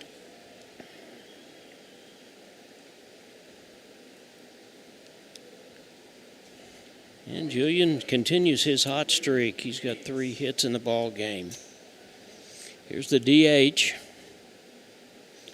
Or no, this is Brady Yates. The DH is up next, and that would be Reed Jackson. McCroy wants to go out and talk to his pitcher for just a minute, maybe settle him down a little bit. He says, hey, we've got 2 outs. Let's get out of this inning. A couple of big hits in the inning. A 3-bagger for Roach. And then Kyle Julian hits him in with a single.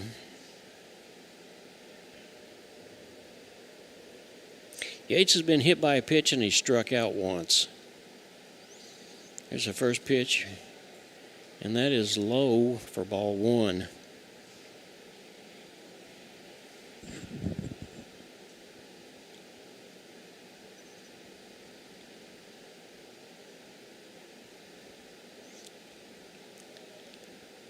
The ball's a little bit low. Nice job by McCroy to be the wall right there and keep the runner, who has some speed, by the way, Julian at first base. At bay, there's the next pitch, and that's in there for a call strike. 2 balls and a strike, 2 outs. We're in the top half of the 4th inning. Score is 4-1 in favor of Glendale. Greg Jennings on the mound. Here comes the next pitch, and that is low. And Yates was having nothing to do with that one, staying away from it. He steps back in. Here comes the next pitch, and swung on, strike 2. He's got a little bit of a nasty curveball himself, doesn't he? That was He needs to. Off-speed pitch.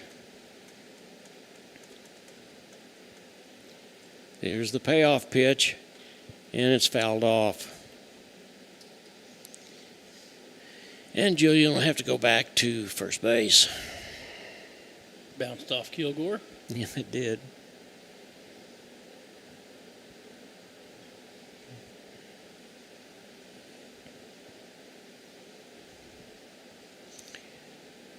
Drake Jennings, there's a pitch, and that is swung on, and Beaver's calling for it, and he's got it, and that retires the side. Whew.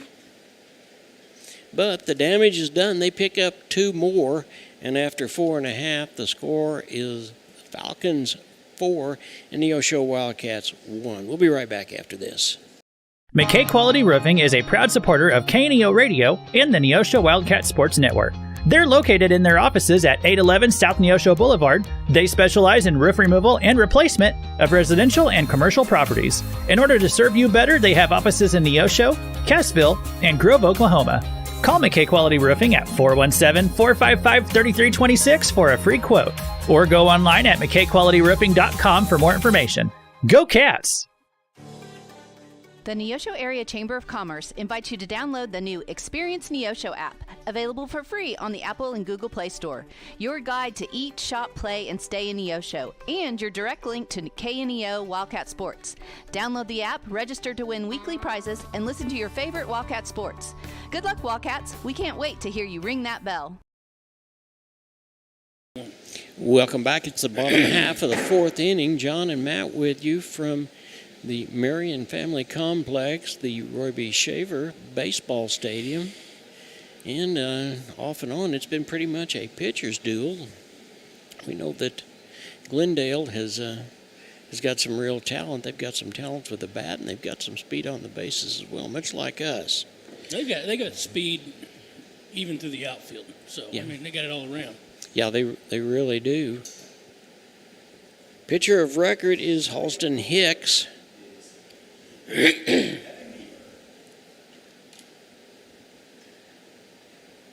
the first batter for Neosho is going to be Beaver. Beavers, Harville, and Charlton.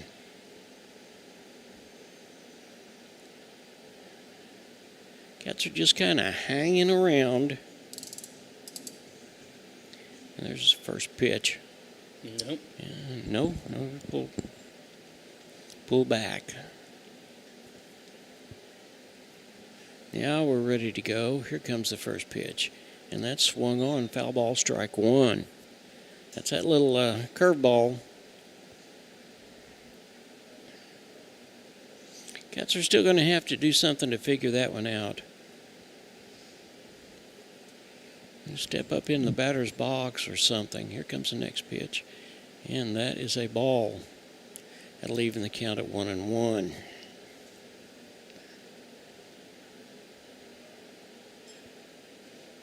Holston has pitched 12 pitches, 16 pitches, 16 pitches.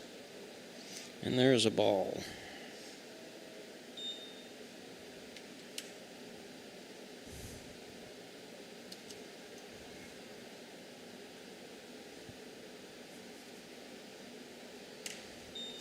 There's another ball, so that makes it count 3-1. To Beaver, the first baseman.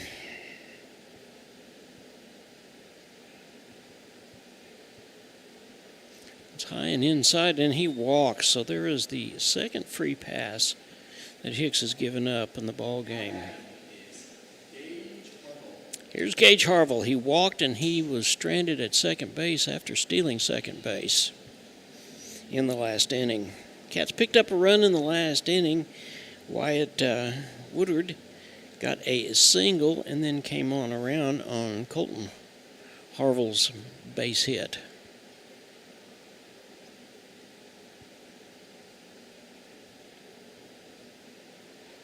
Swung on, strike one. Swung at a little bit of a high pitch that time. That high pitch may have been what he thought was right in his wheelhouse. Hicks looks over at first base.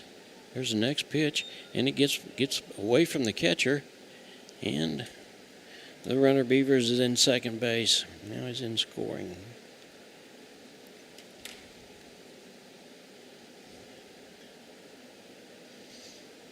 After Harville, it'll be Charlton and Fisher. So Cats have got some firepower coming up. And a runner at second. Hicks looks over at second base. He looks back at the pitcher, looks at second. Here comes the pitch, and that's a foul ball that caught the catcher, and looks like to the point that here comes one of the coaches going to check and see how he's doing. Says he's okay, but you never know, and it's a good thing to be able to check and see. Home plate umpire is talking with him about it, and he's saying, you want to catch a couple first? And he's saying, yeah, I believe I do, just to make sure everything is okay. So I think that bat actually hit him on the head. Well, that's on that back swing.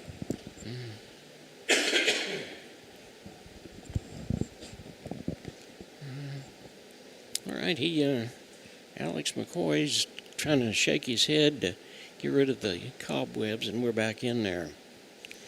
A ball and 2 strikes to Gage Harville, the shortstop.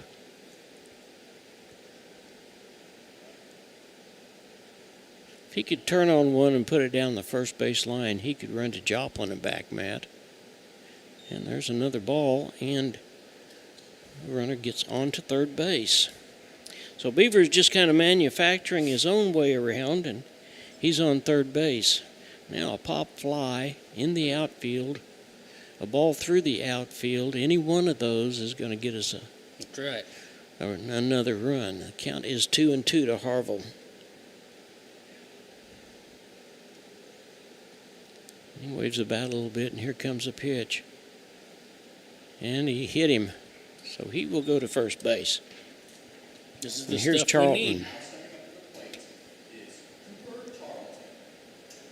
Charlton flied out to center field the last time up, and Coach Julian says, no, we'll stop right here, and we'll talk about it for just a couple of minutes.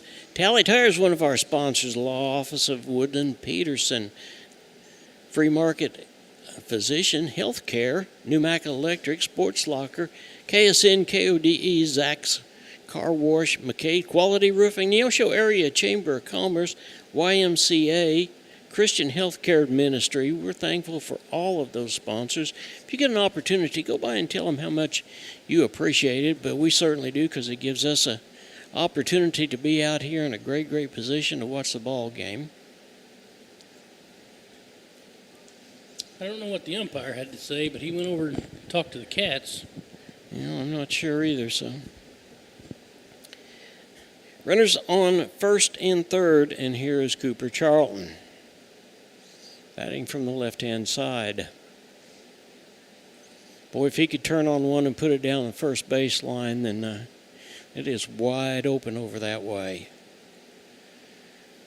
Hicks just kind of looks around. He looks at first base, and he looks over at third base, and here comes the first pitch. And that is a ball, high and outside.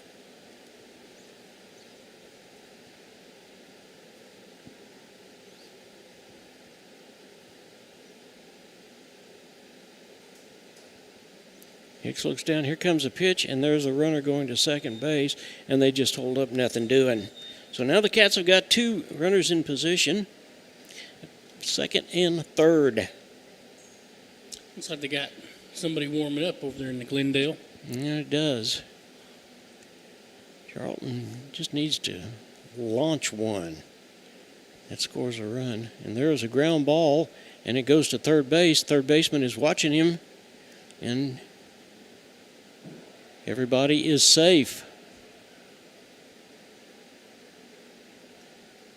Well, no, they got the runner at first base. That's right. So the third baseman did a nice job of looking it back and getting the ball over and Charlton to make the first out. Here's Jaden Fisher. He flied out to center field.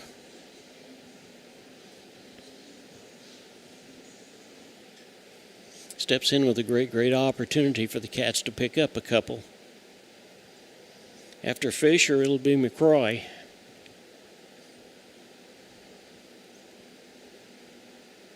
Jaden steps in. There's the first pitch, and there's called strike one.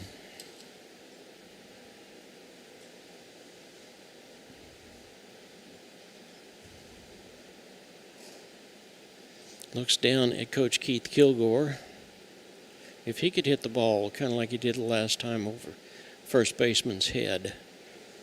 That is a wide open area over there. Here comes the next pitch, and it's a bunt that is high in the air, and it's caught. So Fisher bunts the ball, and the pitcher comes in and catches it, so now there's two outs. And here's McCroy. Flied out to the second baseman. Cats are going to miss a real opportunity if we don't score here. Woodward is up next. He had a single and came around and scored the Cats' only run in the third inning.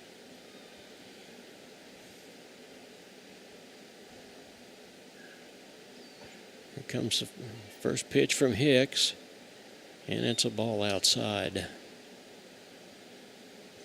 There's action, as Matt said earlier, in the Glendale bullpen. Hicks takes a big deep breath. Here comes the next pitch, and that is hit. And it's hit a long way, but it's right there. Caught. So the Cats have some great opportunities. It just does not happen. And after 4 innings of play, the score is Glendale 4, Neosho Wildcats 1. We'll be right back after this. The Freeman Family YMCA is a proud sponsor of high school sports. Serving the 4-state area, the Freeman Family Y believes in putting Christian principles into practice through programs, building a healthy spirit, mind, and body. With 2 locations to serve the area in Grove, Oklahoma, and Neosho, the Freeman Family Y open 5:30 to 9 Monday through Saturday, 1 to 5 on Sunday. For more information, you can go online to ymcaswmo.org or call us at 417-455-9999. Americans have a big healthcare problem. Over 100 million citizens carry medical debt while spending on overpriced and complicated health insurance. As Christians, we don't have to pay for a broken system. Christian Healthcare Ministries is a faith-based alternative to health insurance at half the cost. Plus, you can enroll at any time. Stand up to insurance and join CHM today.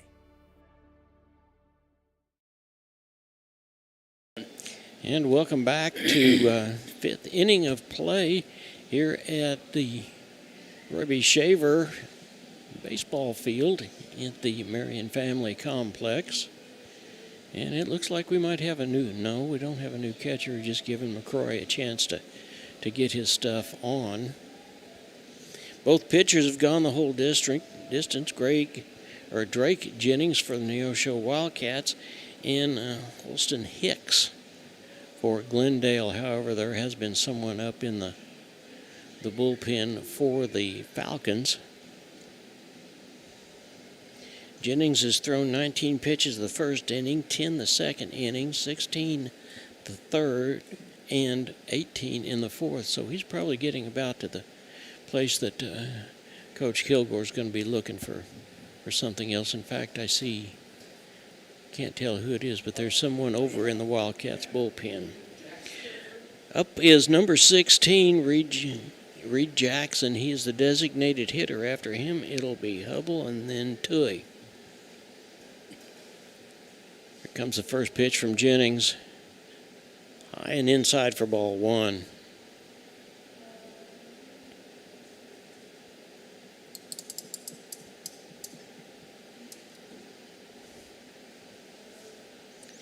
Next pitch is underway, and that looks like it's a little low and outside, ball two.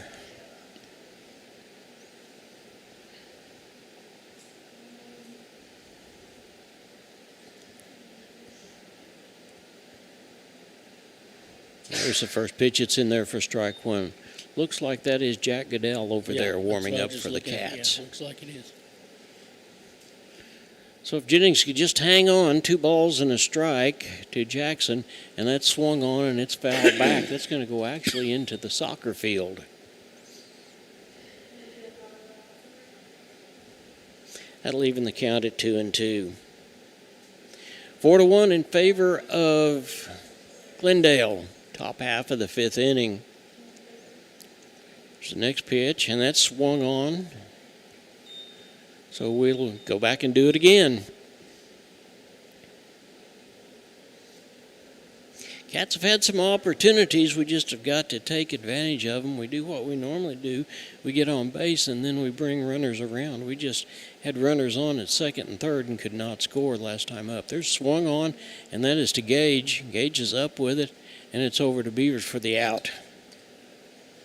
So 6-3 for the first out to retire the side.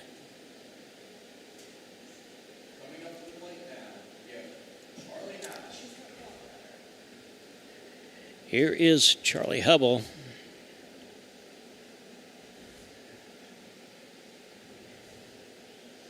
He has flied out to the catcher and he flied out to right field. Looks like he's trying to bunt, and he does, but it is fouled off of McCroy's leg, I think, and he jumps up. But it's strike one. It's not beyond these guys to try to bunt at just any given time, is it? It seems like they can just do it all. Yeah. Here comes the next pitch. And that's in there for call strike two.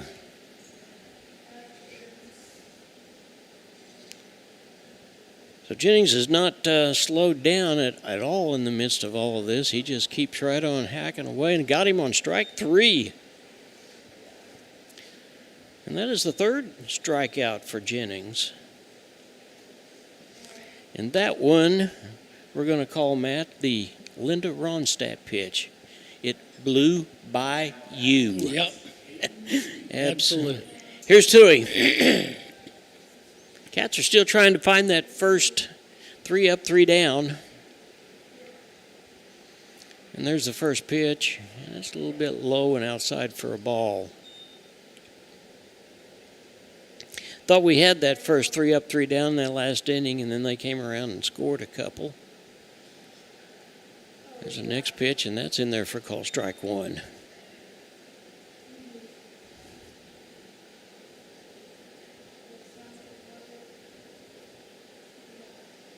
It will be Woodward, Drake, Jennings, and Harville next inning, and there is a ball that is just touched. Cooper Charlton is under it, and he makes the play. So the Cats get a 3 up and 3 down. And after 4.5 innings of play, the score is 4-1 in favor of Glendale. We'll be right back. Access Family Care serves all of your health care needs, from behavioral health to dental services to primary medical needs. AccessFamilyCare.org. Women's health, OBGYN services. AccessFamilyCare.org, with locations across Southwest Missouri. AccessFamilyCare.org. Quality, convenient health care. Access Family Care medical and dental clinics. Building relationships, providing great care. People's Bank of Seneca. We care about your journey every step of the way. Since 1996, visit us in Joplin, Neosho, or Seneca. PeoplesBankOfSeneca.com. Member FDIC. Proud sponsor of area athletics. Let's score big together. Family Market, located at 201 North Neosho Boulevard, is your friendly hometown grocery store with delicious deli and the best selection of fresh meats and beautiful produce. Family Market can also take care of all your catering needs. Whether your upcoming event is big or small, Family Market can handle it all. Call 451-0057. That's 451-0057. Check out the Family Market Facebook page for weekly specials. Go Wildcats from Family Market of Neosho. And welcome back, bottom half of the 5th inning. Wyatt Woodward, who got a base hit and came around and scored the Cats' only run in the 3rd inning, is up. There's time for the Cats to get something going. We've stayed close, and that means that at any given time, any good team can certainly come back. Hicks is still on the mound. We thought there was some activity in the bullpen, but there's the first pitch. It's low and outside, and it looks like there is, in fact, somebody's getting up in the bullpen. It looks like it's number 8. It's, no, number 16, Reed Jackson. And there's a ground ball that is going to go up the middle, and he's going to get there in plenty of time. He was safe. Nice job. That is the second base hit for Woodward in this ball game. Here's Drake Jennings. That ball went straight up the middle, got past the pitcher. The second baseman fielded it about at second base, but he couldn't make the throw in time, and Woodward had some speed. Here's Jennings. He's worn the horse collar. He's over with 2 strikeouts. I'm sure he wants to change that right here. And there's the first pitch. Is that little curveball, and strike 1. Harville, Crane, and Beavers in this inning for the Cats if we get something going. Ball's thrown back over to first base, but Woodward's back in plenty of time.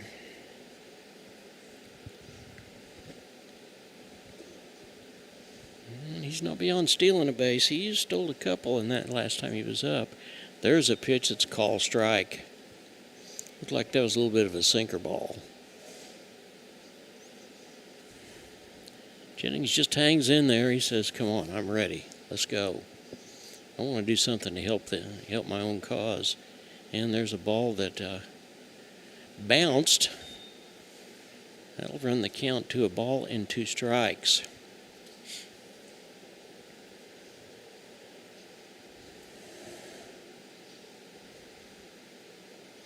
There's the next pitch for Hicks, and that's going to be a base hit.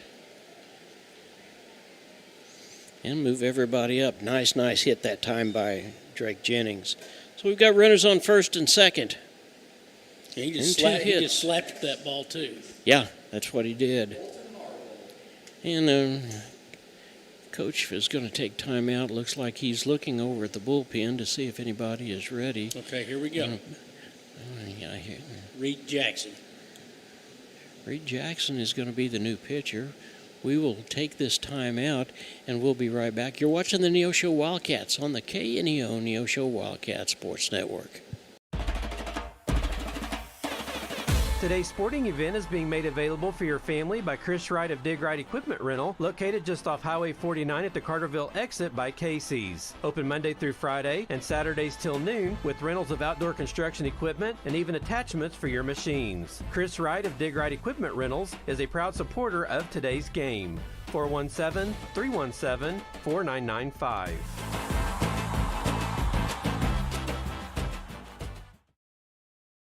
Forbes asked, and the people answered. Missouri Farm Bureau Insurance is one of America's best insurance companies. Forbes recognizes what our customers have known for generations. We are committed to protecting families and the lives they've built. For auto, home, life, and business protection, call Missouri Farm Bureau Insurance. We've got Missouri covered.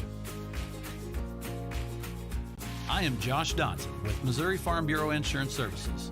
If you're in Missouri, I'm for you. This ball game is also being brought to you by Banner Church of the Nazarene, Access Family Care, Four State Printing, Josh Maker, he's your shelter insurance agent, the Big Nickel, and Fawcett Greenhouse. We're grateful for all of those sponsors that come our way.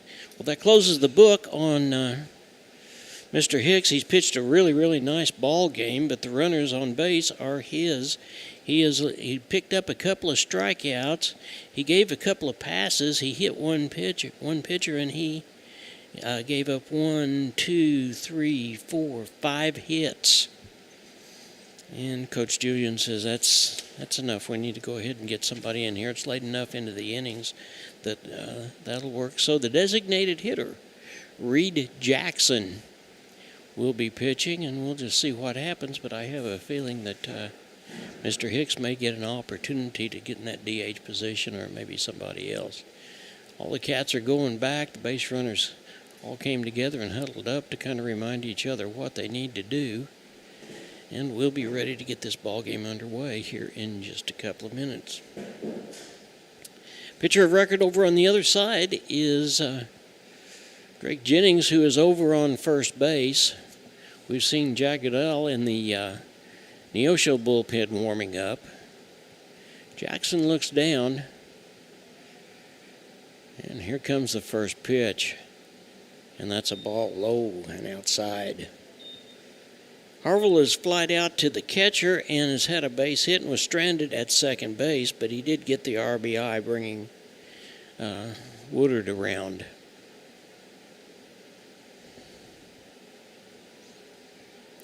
Here comes the next pitch from Woodard. And there's going to be a run pickup by the Cats.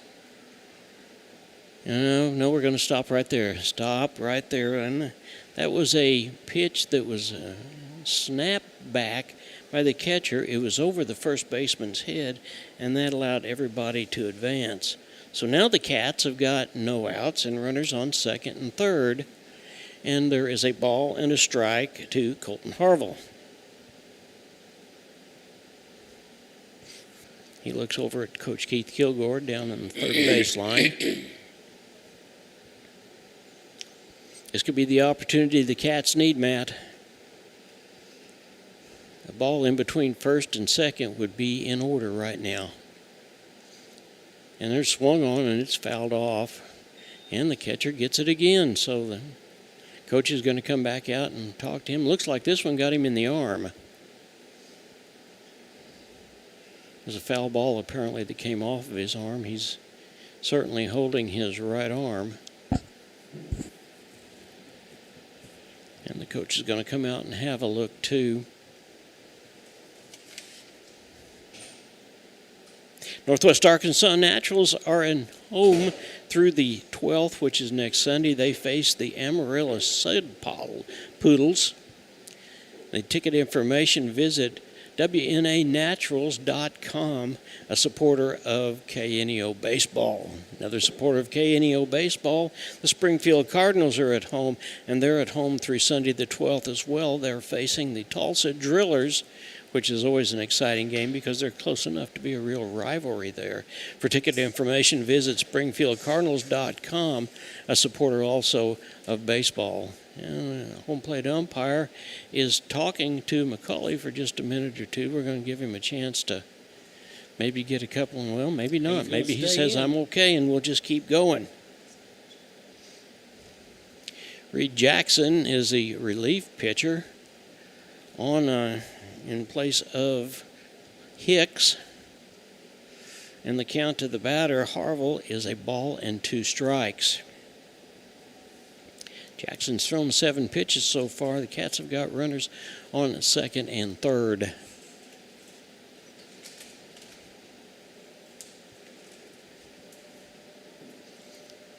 Here comes the next pitch, and that is low for a ball.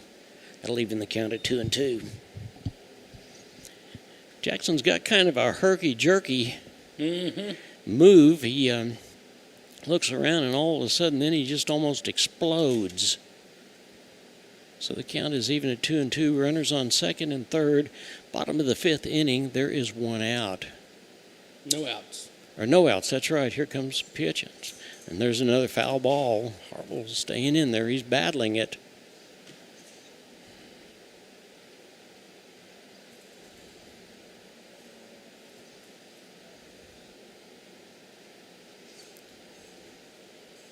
This ball game is moving right along. It's 6 o'clock, and we're in the bottom of the 5th inning. We need Harville just to put the barrel of the bat on the ball right here. And there is a ball. Even though McCauley tried to frame it for a home plate umpire, he said nothing doing. That was outside. Brody Crane, and then Beavers is up.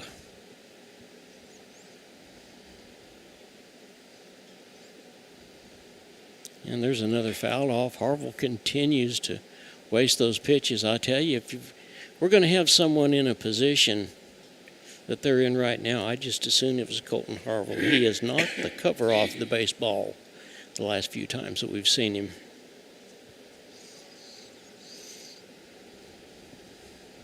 Doesn't look like Jackson is paying much attention to second or third base, either one.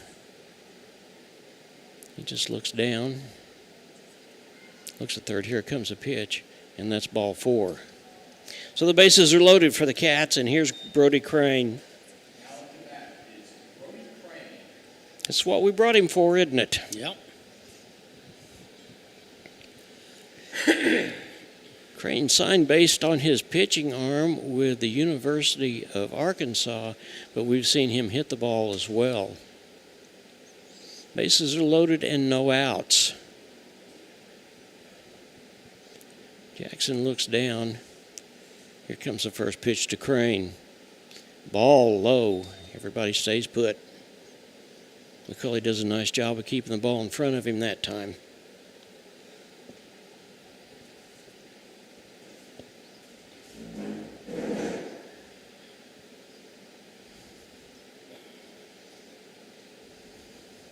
Well, there are no outs, and the Cats have got the bases loaded.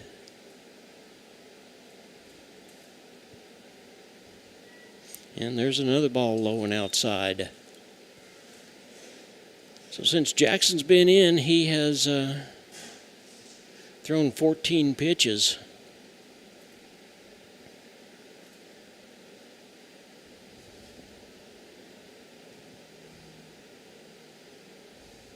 Crane looking for something that's in his wheelhouse, and he can be picky right now because he's got 2 balls.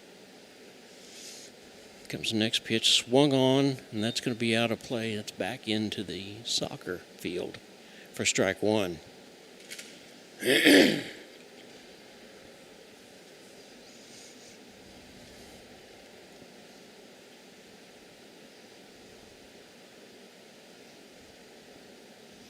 He just needs to launch one in this wind. And he says, wait a minute, Reed's taking too much time out. So Jackson takes too much time, and Crane plays a little cat and mouse game with him.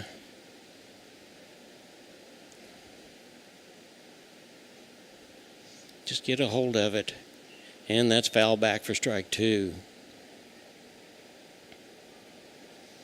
So the count is 2-2. On the designated hitter for Neosho, Brody Crane. Bases are loaded. He's going to get a good pitch here in the next 2 because I guarantee you Jackson is not going to want to walk him and walk in a run. And there's a ball.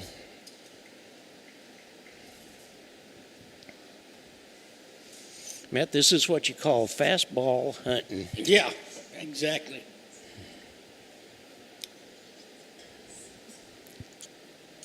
Jackson doesn't have any other choice but to put No, one he down the doesn't. middle.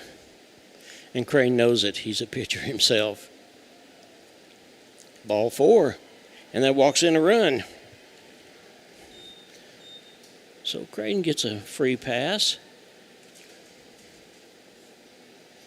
And the score is now 4-2. And here's Tevin Beaver. He is struck out. He had a base on balls and was stranded at third base last time up. Score's now 4-2 in favor of Glendale.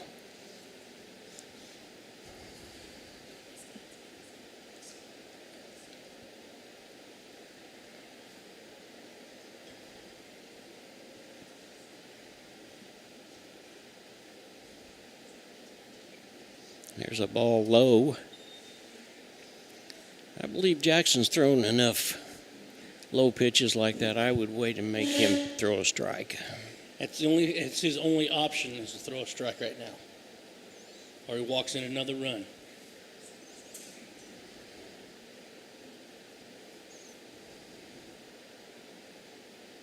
Here comes the pitch, and it hit him, and another run comes in.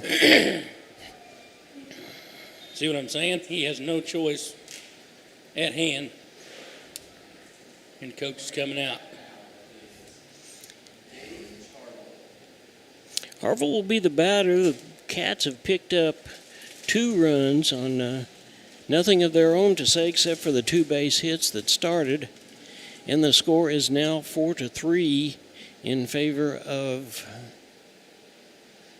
Glendale, and it looks like we're going to have another pitching change. That will be And we'll see Charlie Havel. Yeah, Charlie Havel will be the new pitcher.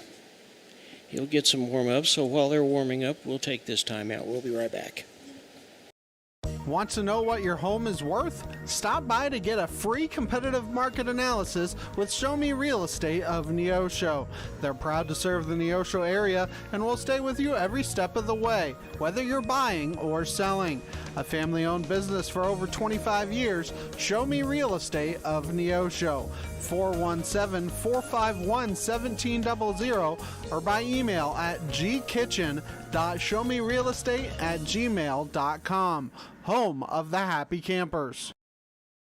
Financial investments are very important, but so are the investments of time, patience, and encouragement our young athletes receive from their coaches, teachers, and mentors.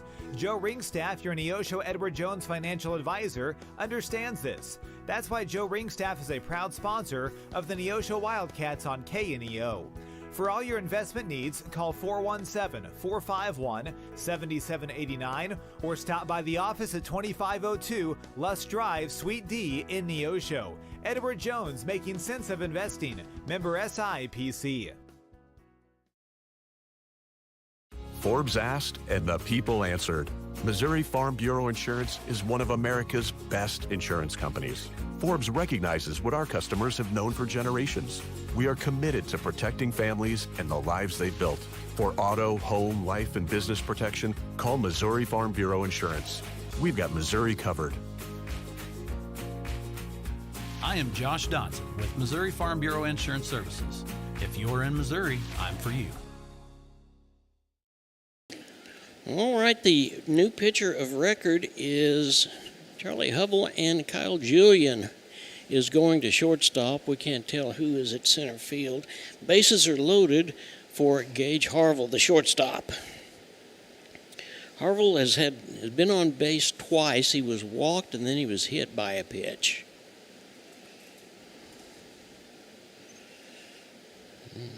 Here comes the first pitch from Hubble. And that is a ball. Well, Jackson threw 20 pitches and allowed 2 runs scored. And the bases loaded are his responsibility. Comes the next pitch. And that is high, and Cats are going to get a run in, and that's going to tie the ball game. So everybody moves around some, and the Cats score, and the score now is tied. We're in the bottom half of the 5th inning, and the score is 4-4.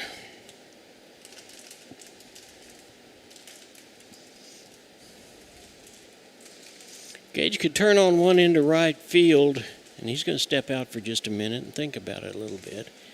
Over the first baseman's head, we could pick up at least 2 more that way.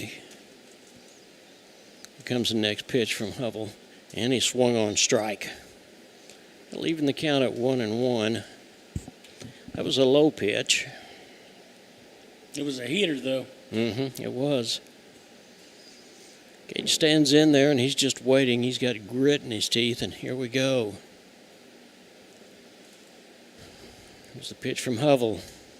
And that goes right up the middle, and they're going to try to get the runner out at home, but it's just not going to happen, and he scores. Cats are up 5-4. So there's the first out from 4-3. 1 out, but Brody Crane slides in at home. Here's Cooper Charlton. He has flied out, and he has grounded out. Runners on second and runner on third. Yeah. And there is 1 out. So the Cats, with some smart base running and a couple of hits, have gone ahead in the ball game 5-4. There's a pitch from Hubble, and there's a swung on, and it gets through the infield, and here comes another run. The Cats are up 6-4. Charlton gets his first hit of the night.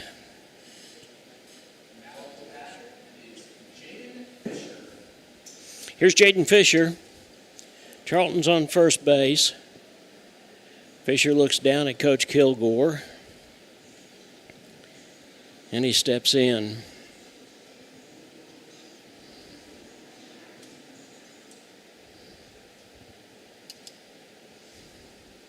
Hubble has thrown 4 pitches, and 2 runs have come in. Swung on strike 1. That was a little off-speed pitch.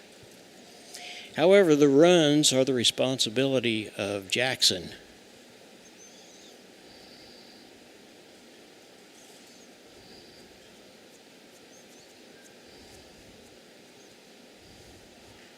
It looks like he's going to bunt, comes back around, and it was a strike. So no balls and 2 strikes. McCroy, the catcher, is next.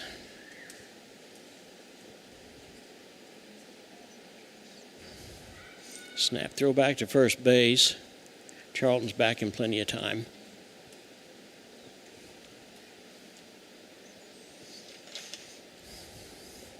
If ever the Cats needed it, Jaden needs to put the bat on the ball right here.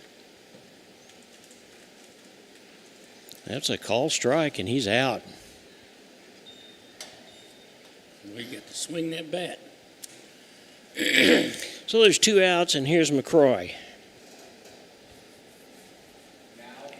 After him, it is Woodard, who has had 2 singles and come around and scored twice for the Cats.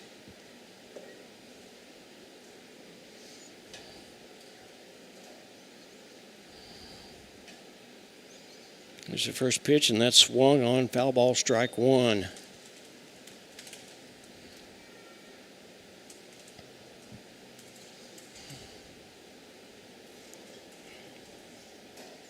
Cats have taken advantage of some real opportunities, and the snap throw back over to first base.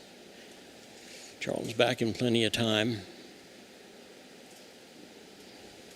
And that's what we talked about at the beginning of the game. 2 great teams like this, you just hang around and hang around and hang around, and then something like this happens. And there is a strike. He tried to hold up, but came on around. So no balls and 2 strikes. to Jaden McCroy, the catcher.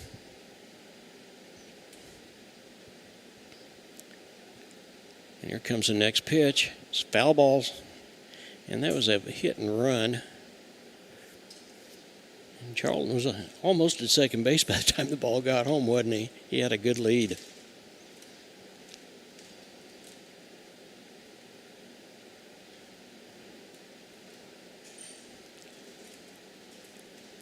Home plate umpire is talking to McCroy about something. I'm not sure exactly what it is, but steps back in.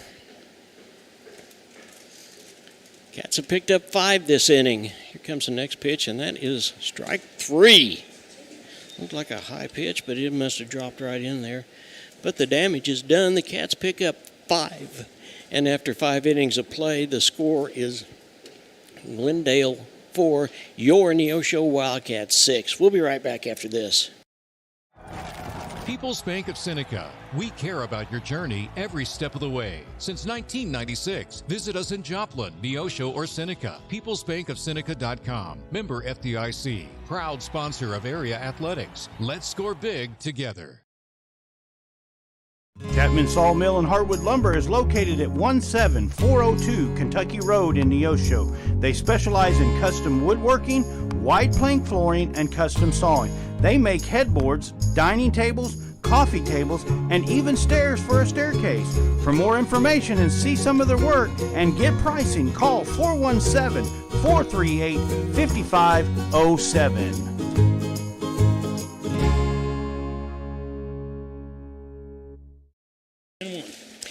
West, McClelly, and Russell will be up. They are the 7, 8, and 9 hitters. That'll be the top of the batting order.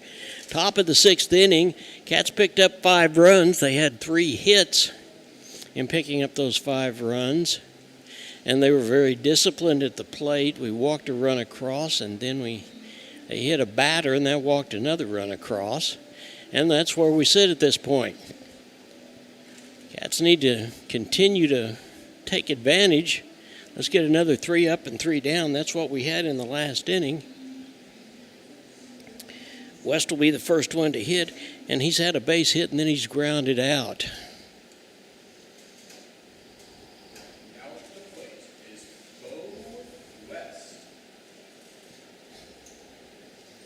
West is the right fielder.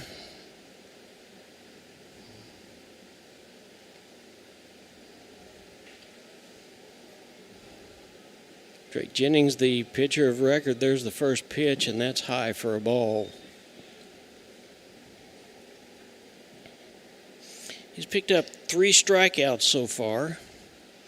There's the next pitch, and that is low and inside for a ball. 2 balls and no strikes, and Matt, the wind continues to blow. It hadn't stopped. Not since we've been here. And sophomore Jack Goodell, that's ball 3, continues to warm up in the Wildcats bullpen. 3-0's the count on Bo West. Here's the first one. That one's in there for call strike 1. You just about knew that about Greg Jennings. He's a grinder, and that pitch was not going to be a ball. Here comes the next one. That's call strike 2. I'll tell you what, the home plate umpire has fooled some of these guys. Yeah, he has. West was getting ready to go down to first base, and it was a call strike. Gave him the same pitch. Ran the count full. And there it comes, and that ball hits the ground, and it's ball 4. So West is on by way of a free pass. Stay tuned for the post-game show, which will be brought to you by Arvest Bank.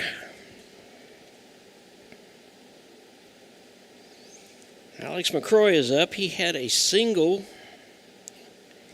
and he is grounded out.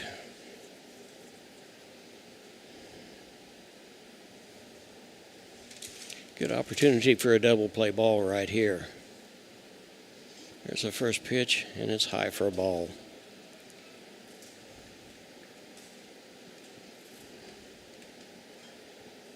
Would imagine Jennings is getting up there pretty good in pitch count. That's why Gradell is out there warming up. And there's a pitch, throw back to first base. West back in plenty of time.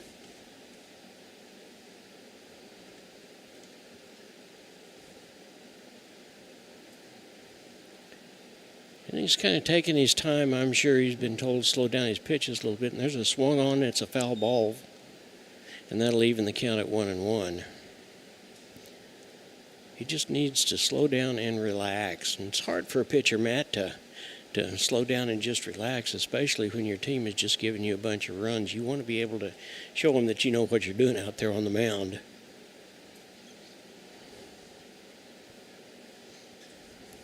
Counts 1-1, no outs. We're in the top of the 6th, and there's a snap back to first base. West is back in plenty of time.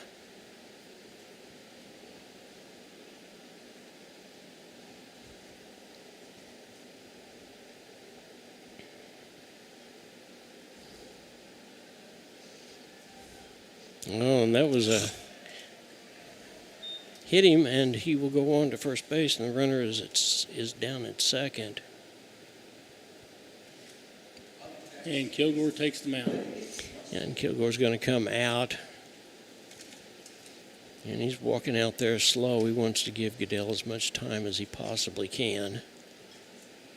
Jennings has pitched a great ball game for the Cats. He's done everything he could to keep us in it, and it has worked out well so far. Looks like we're going to have a pinch hitter, and the pinch hitter is number 22.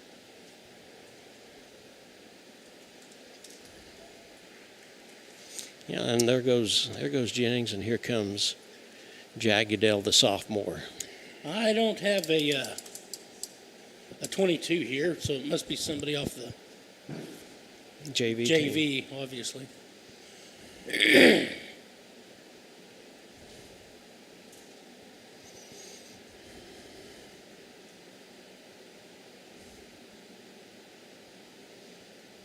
Drake's went out to center field. And yeah, I believe that's probably right. That is right. And Logan Hearn will come in. Logan Hearn is a freshman. He showed us a lot of speed and a lot of good things. I tell you what, there's a lot of good things in store for the Wildcats' future.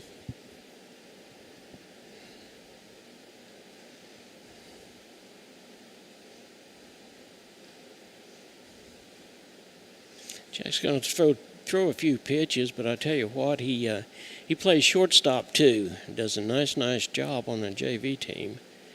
But Coach Kilgore has got a lot of confidence in him, and so does the rest of the team.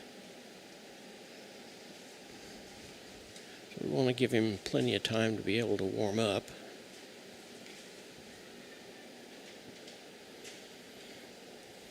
There's runners on first and second. Those will be the responsibility of Jennings. But he has had 3 strikeouts. Unfortunately, he has hit 4 batters and has allowed 4 runs.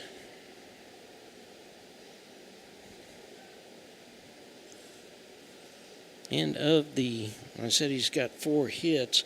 3 of them have been to Kyle Julian. What does that tell you? So we're getting ready to get going here in just a minute.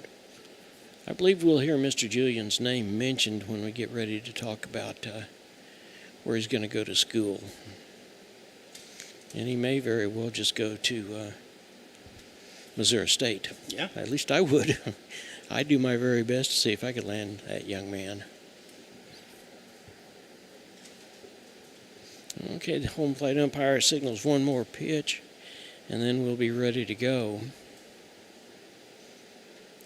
And there it is. What we've seen from Goodell is he is basically a fastball pitcher.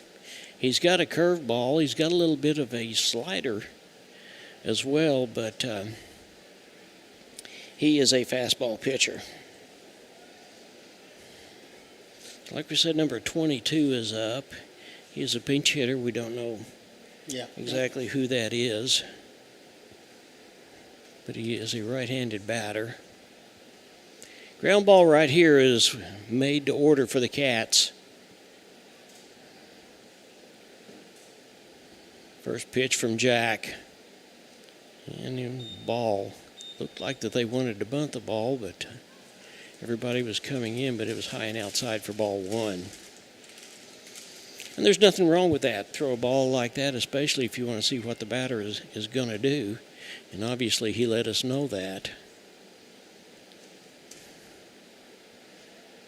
Goodell looks over at second, looks back at second. Here comes his next pitch. And that is a ball low.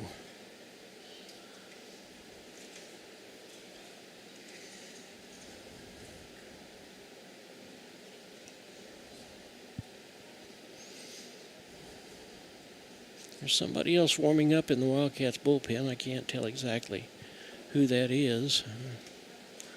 There's a third pitch, and it was outside for a ball. Now, you know, as a home plate umpire, how do you tell when someone is actually trying to bunt at the ball or pull it back? Because I don't think I've seen him pull it back yet. Goodell takes a big, deep breath. Here comes the next pitch, and there's call strike one.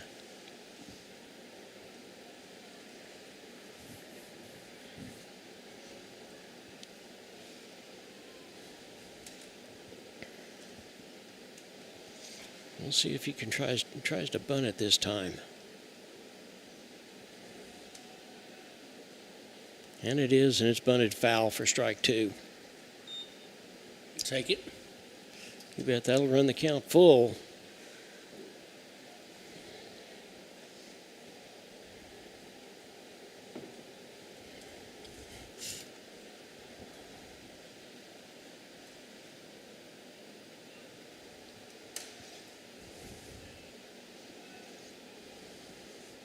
Comes the next pitch. And that must be low for ball four. And the bases are loaded.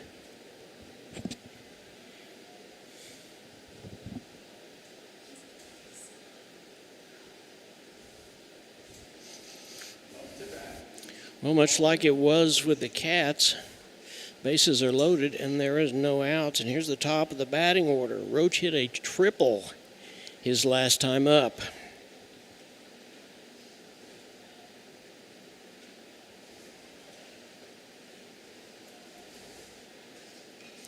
Foul ball, strike one.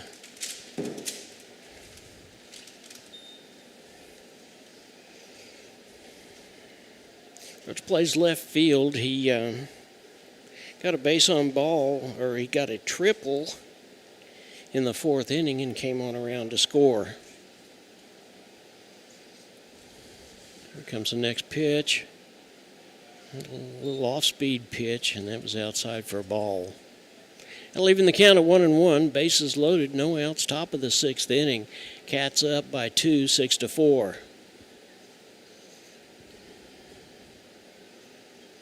Here comes Goodell with that high kick, and that is swung on, and that is going to drop in there, and there's going to be one run scored. And another run comes in, so that ties the ball game.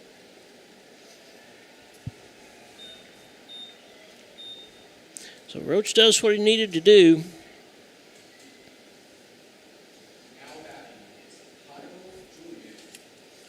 Here's Kyle Julian.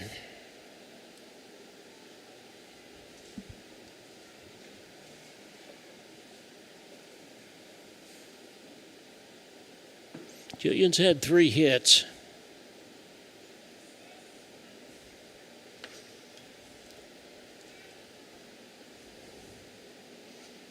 Goodell steps back off of the mound. Runners on first and second. Still no outs.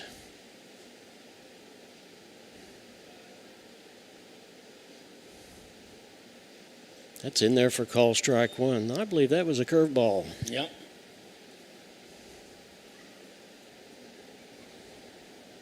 Cats need an out right here in the worst way, and a strikeout would be just what the doctor ordered. Inside for a ball.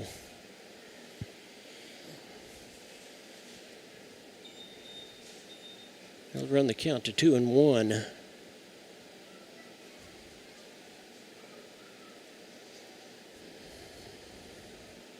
Glendale looks back at second, looks at the pitcher, stretches, here comes the pitch, and that was that little curveball, and he hit him.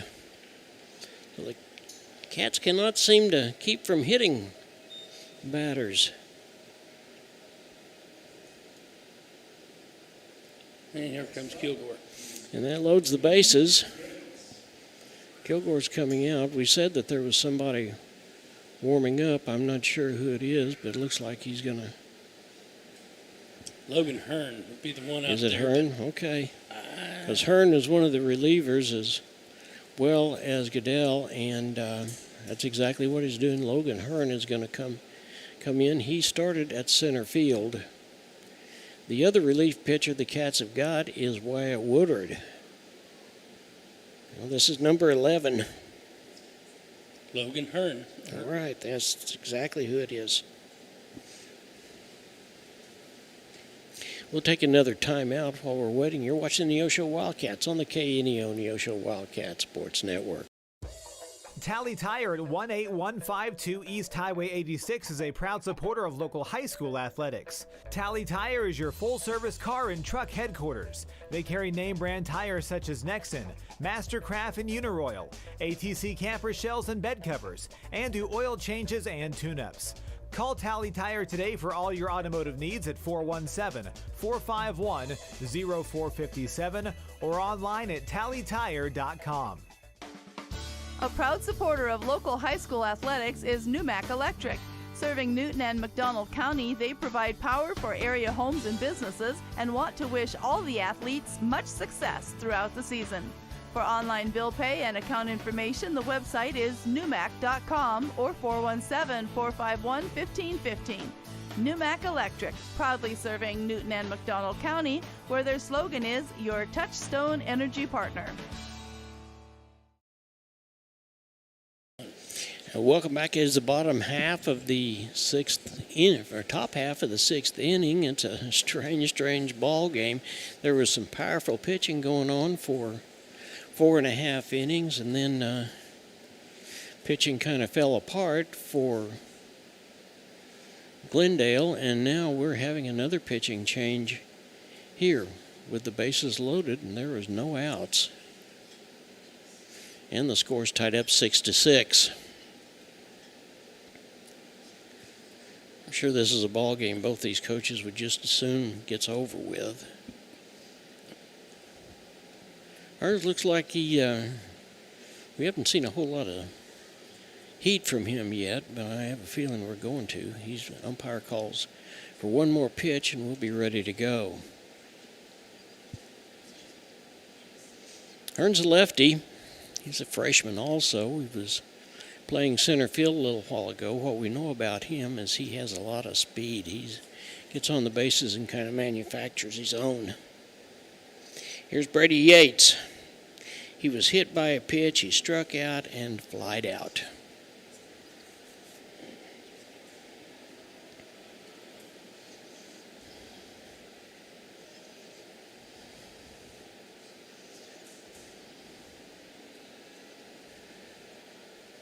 Cats need an out here. In the worst way, there's a first one. It's fouled off, strike one. Cats play Kickapoo on Tuesday night, and then they come back home to play Ozark on Thursday night.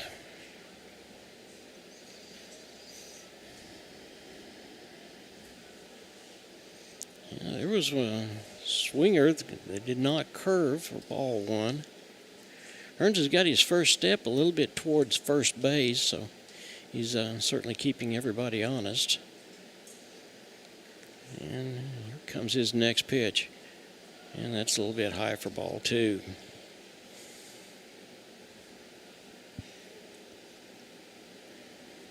Well, Woodward is the only other relief pitcher that we've got at this point, unless we want to get into the starting rotation.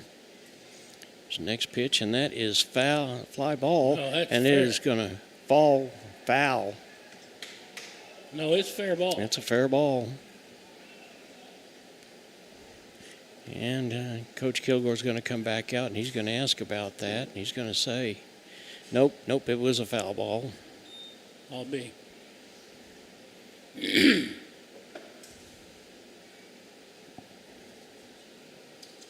Beavers was doing the very best he could to just get out of the way so the home plate umpire would have a chance to be able to see.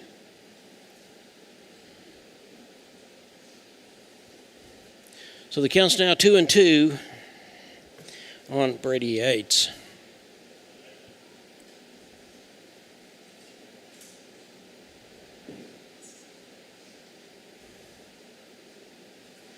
Cats will opt for a play at the plate here, I bet you. There's the next pitch, and it's swung on and it's fouled off. So the count will remain the same, and we'll do it again.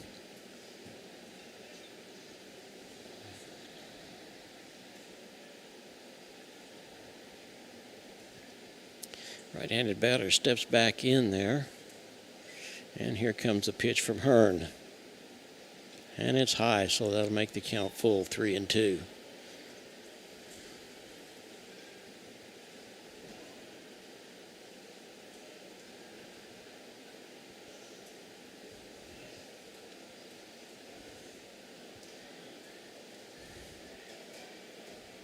And that's ball 4, and that'll bring in a run. Score's now 7-6.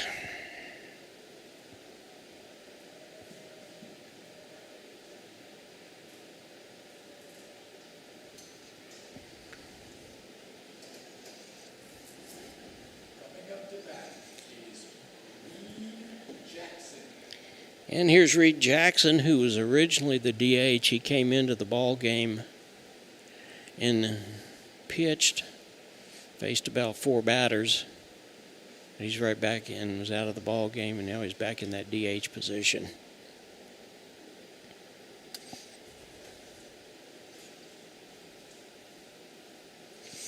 Bases are loaded. The score is 7-6. Top half of the 6th inning. Here's the first pitch from Hearn, and that is a ball.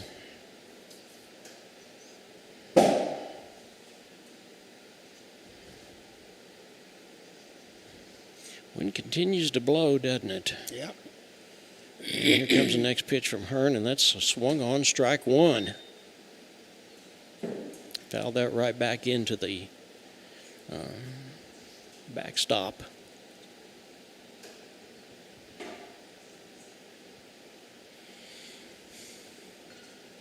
Whoever wins this ball game, they're going to know that they have earned it tonight, won't they? There's the next pitch, and must be low and outside. That makes the count 2 balls and a strike.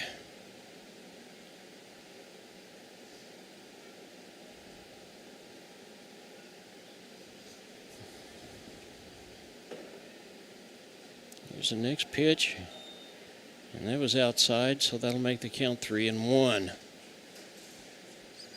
Cats don't have anybody warming up in the bullpen. Well, Mr. Hearns is going to have to make it happen.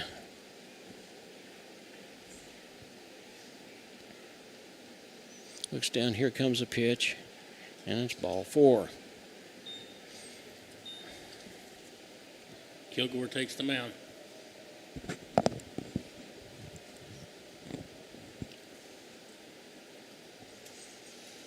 And he's going to take the ball, apparently. And here comes Mr. Woodward out of left field. So this is the 4th pitching change for the Cardinals in this inning. Or for the Cardinals. The Cats. The Wildcats, my goodness. Wash my mouth, that was soap.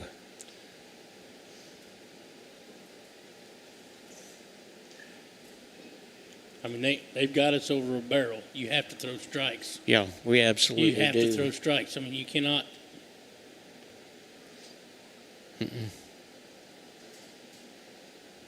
Number 11 comes into the ball game for the Cats, and he'll go out into that left field position. Oh, that's Wyatt Woodward pitching. Oh, no, wait a minute. No, he goes back. He gets another glove. This is number 32 that's coming in for the Cats, another lefty.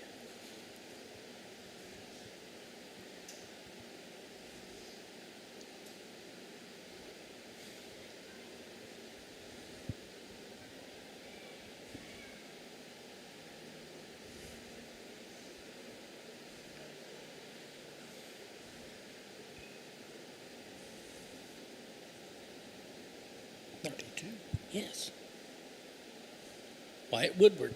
Okay, so number 11 is going out to the outfield. And that is Logan Hearns. Okay, Logan Hearns goes right back out to the outfield.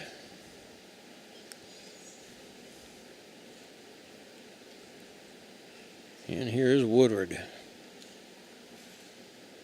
Throwing a few pitches, and I think we're just about ready to go. And he's going to face the pitcher of record, Charlie Hubble, number 12.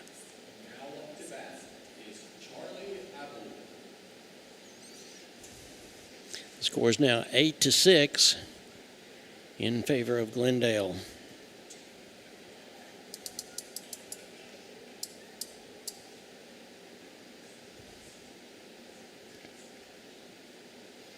Here comes the first pitch, and that's ball one on the inside. It's been a struggle for a catch to throw a strike, hasn't it? Yeah. Here's the next pitch, and that one's a little outside and high for ball two.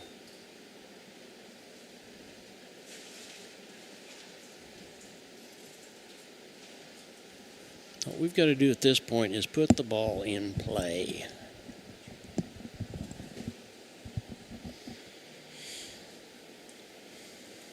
And that's ball three high.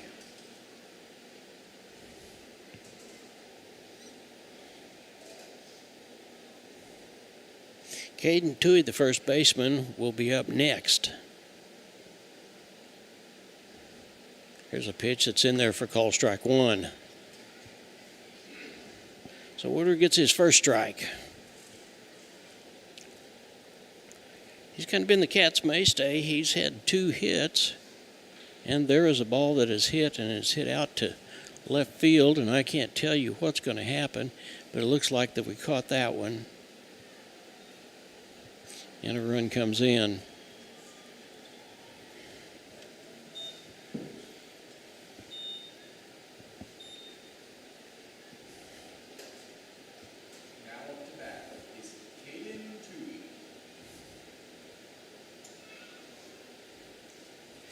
Here's Toohey. He's had a base hit, and he is flied out.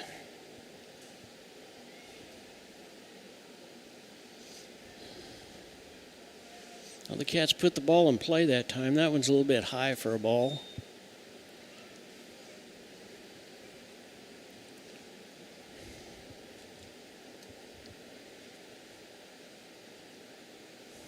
Falcons got runners on first and third. There's one out. Here comes the next pitch. Swung on, strike. Until he almost fell down. Boy, I'll tell you what. That was a little scary the way he came around that time. And he circled the whole thing. Yes, he did. And he's going to walk around for a minute, and coach is coming down to check on him. He needs to, because he could have pulled something right there.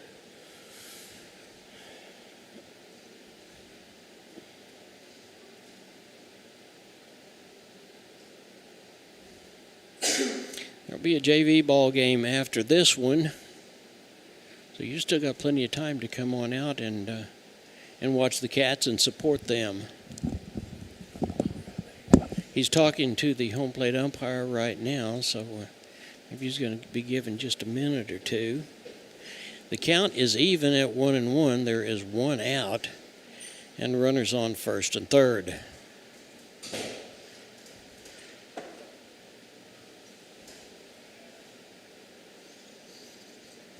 Woodward on the mound for the Cats. Here comes the next pitch, and that's in there for call strike two.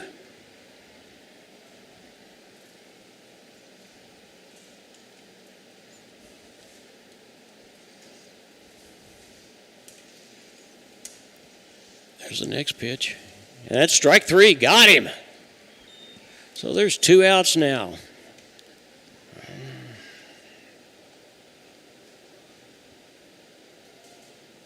Here's the guy that started this mess. West, he came around and scored on a base on balls. So things are looking up for the Cats. The Cats have got to got a job to do, but they get the stars lined right, and we've got a good opportunity yet. There's the first pitch, and it's a little bit high for ball one.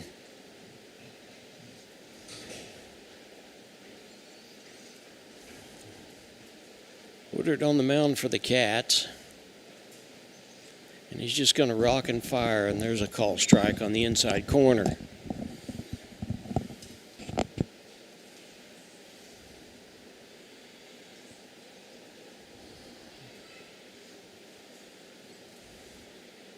Looks over at first base. Here comes a pitch, and that one's high. McCrory jumps up to catch that one, and he looks down at third base.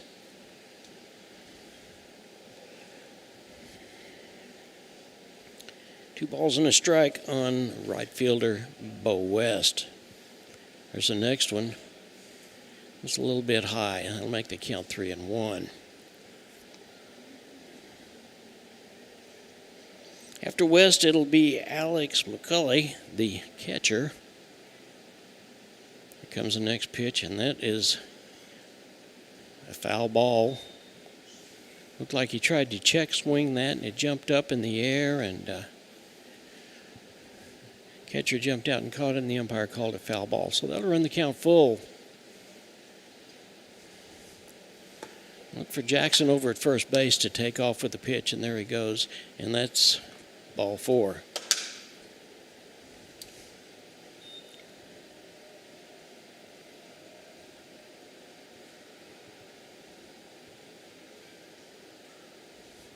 So the bases are loaded now. Here comes the catcher. He's had a hit in the first inning. He grounded out in the fourth inning, and he was hit by a pitch and came around and scored in this inning, which was sometime around 4:30, 5 o'clock. I don't remember which. Like. There's the first pitch, and that is swung on, and that is a high pitch, and standing in there to catch it, so that finishes it up. But again, the damage was done. And the score now is 9-6 in favor of the Falcons. The Cats coming up to bat. You're watching the Neosho Wildcats on the KNEO Neosho Wildcat Sports Network. We'll be right back. Tally Tire at 18152 East Highway 86 is a proud supporter of local high school athletics. Tally Tire is your full-service car and truck headquarters. They carry name-brand tires such as Nexen, Mastercraft, and Uniroyal, ATC camper shells and bed covers, and do oil changes and tune-ups. Call Tally Tire today for all your automotive needs at 417-451-0457 or online at tallytire.com. A proud supporter of today's event is being supported by Banner Church of the Nazarene, located at 597 North Fork Road between Anderson and Goodman. Banner Church of the Nazarene services are Sunday school at 9:30 and family worship at 10:30. Check out their special Sunday night youth fellowship. Wednesday services begin at 7, offering adult Bible study, ladies Bible study, youth, and children's services. Contact them at bannerchurch.com, 417-364-7461, or dennis@bannerchurch.com. Welcome back. We're getting ready to start the bottom half of the sixth inning, and the catcher's gotten up and told the pitcher to warm up with the shortstop, and now he comes trotting back. First batter from the inning will be Wyatt Woodward, who now is the pitcher of record. The lefty came in and got a strikeout and 2 fly balls to end the inning.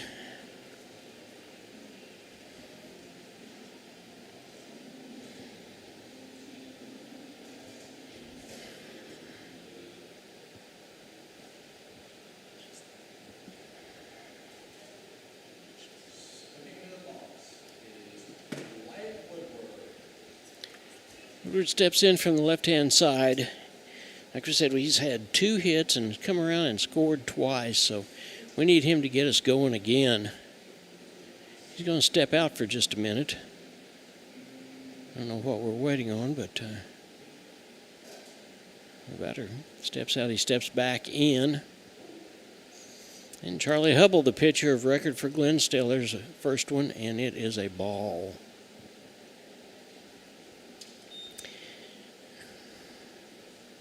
Glendale answered back with 5, and there is a swung on. It's going to be fouled out of play in the top half of the 6th inning. So the score is now 9-6 in favor of Glendale. There's a pitch that looked like it was a curveball that did not curve outside for a ball.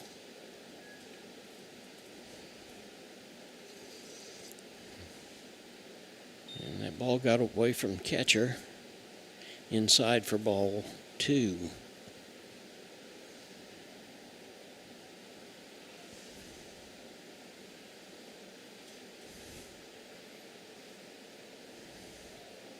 Woodward stands back in there, and he swung on and was trying to get in front of that one, and he did. It was fouled off.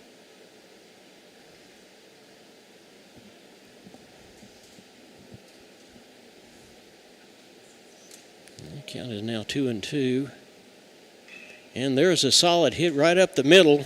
So Woodward is 3 for 3 in the ball game.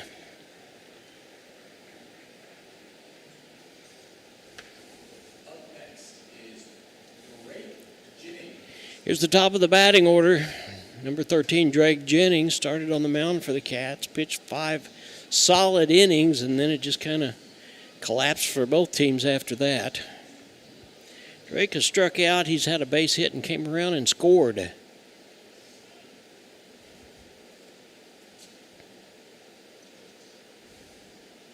there's the first pitch. It's in there. Curveball, strike 1.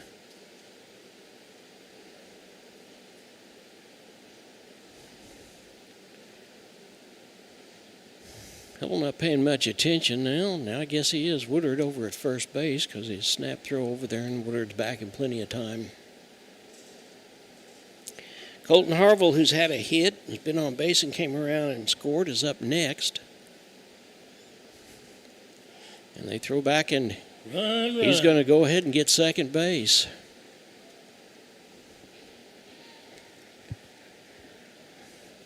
So an overthrow by the pitcher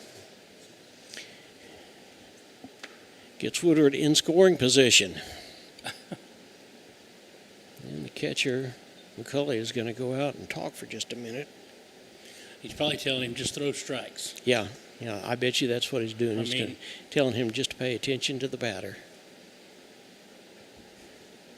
And Woodward's going to do his very best to see that that doesn't happen.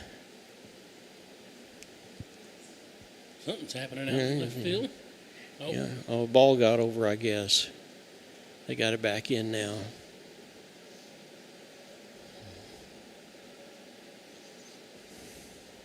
Charlie Hubble in relief of relief. Bottom half of the 6th inning, and the Cats are down by 3. There is a strike. That was a little bit of a sinker that came right in. The ball's in 2 strikes on Drake Jennings.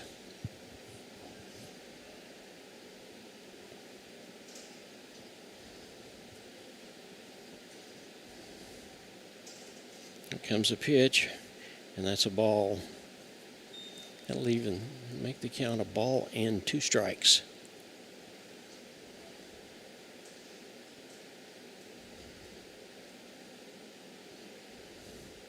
Cats need to answer back here. And swung on and fouled back into the backstop. So the count will remain the same.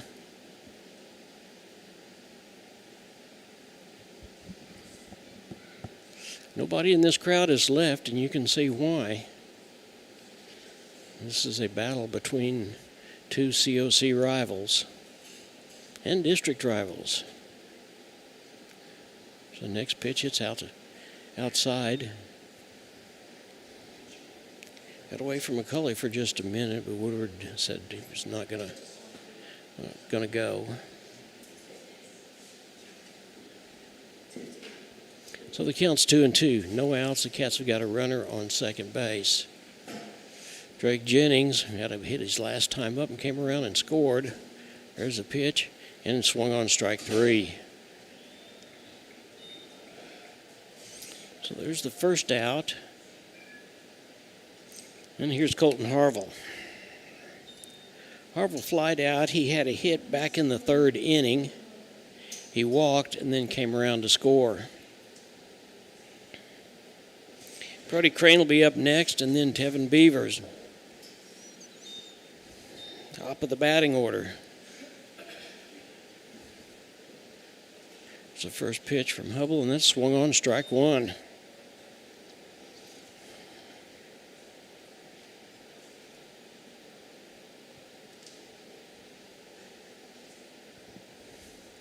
We've got to get runners on base. You can't score if you don't have runners.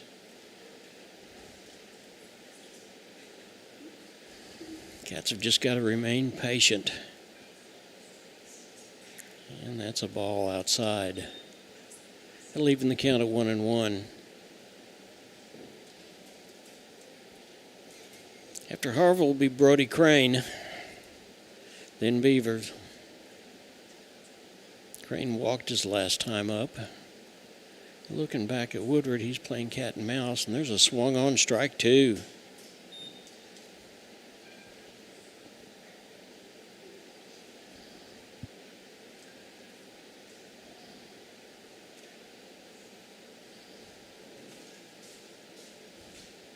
Ball and two strikes.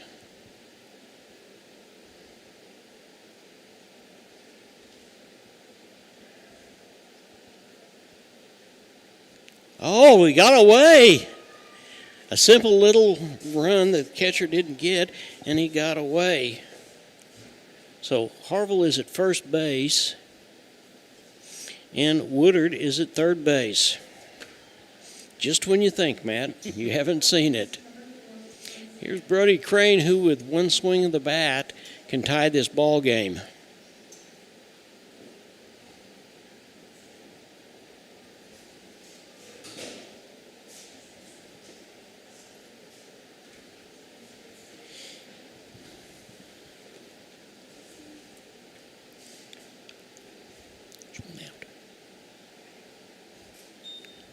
Crane steps in. Here comes the first pitch. Swung on, strike one.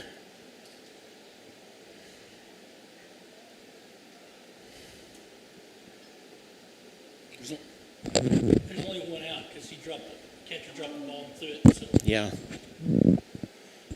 Here comes the next pitch, and that's a call, strike on the outside corner.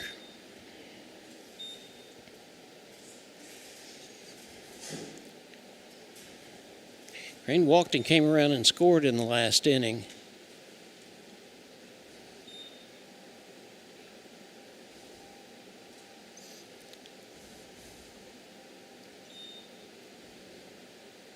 Comes the next pitch from Hubble, and that was a ball inside. Before the catcher jumped up, he just knew that that was a strike, but the home plate umpire didn't even make a motion. He's been really consistent tonight. He has, very much so. If you're not pitching a strike, he ain't not calling it. Nope, that's for sure. 2 balls and a strike. And the runner goes, and here comes a runner in to score. So Woodward scores for the third time tonight. The ball was over the head of the catcher. Harville goes to second base. And we're going to call that it's not a pass ball. That was a wild pitch. The count now is 2-2.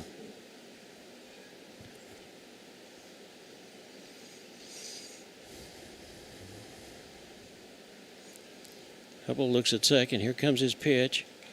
And that's called strike 3. Got him. So that's the second out of the inning. Both have been strikeouts by Hubble.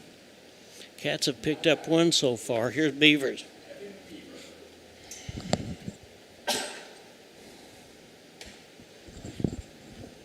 Beavers was hit by a pitch the last time, and he came around and scored in the bottom of the fifth as well. Score now 9-7 in favor of Glendale. Here comes the first pitch from Hubble, and that's outside. And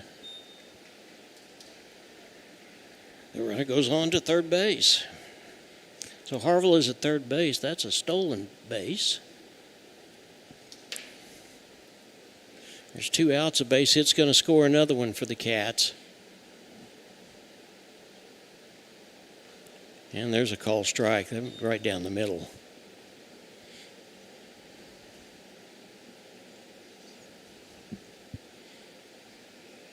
Not leaving the count at 1-1. Here's the next one. It's high and outside for a ball.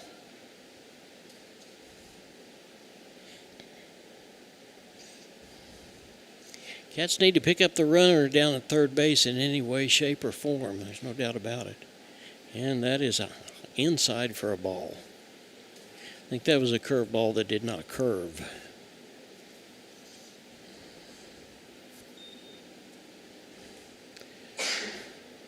Two balls and a strike to the first baseman, Beavers. And there's called strike 2.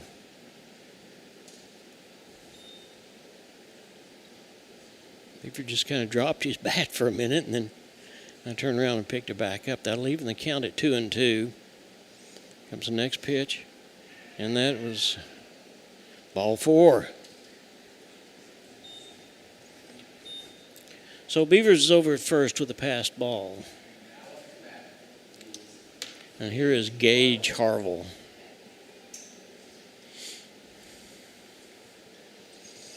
Well, try it twice. McCulley, the catcher, has jumped up and thought that they had the third strike. And the Neosho runner just trots on down to first base. McCulley steps out for just a minute, looks around the infield, and slaps his fist in his glove as if to say, guys, we got to fix this right now.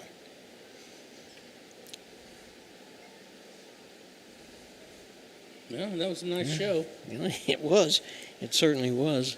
Beavers was considerably off first base, and it was looked like he was going to throw the ball to third and turned around, and there's a swung on, and that's going to be up through the middle, and here comes another run for the Cats. And we're going to go on to third base. So Beavers is at third base. And Gage Harville comes through with a single. Here's Cooper Charlton. Nope, we got Coach coming out to the mound. Well, the score is now 9-8. And we're in the bottom half of the 6th inning. Coach has got some sort of a paper in his hand. I don't know whether he's looking to see who he could put in or who he couldn't, but maybe he saw a little something in Hubble that told him to keep right on going, so here we go. A base hit ties the ball game.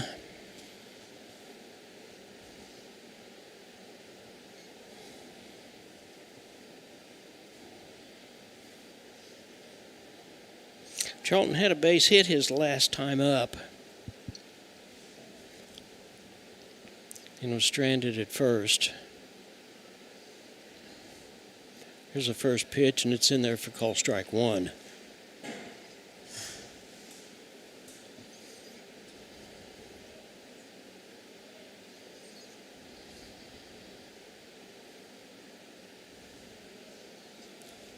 Humble working from the stretch. Here comes the next pitch, and the runner is going, and he's safe.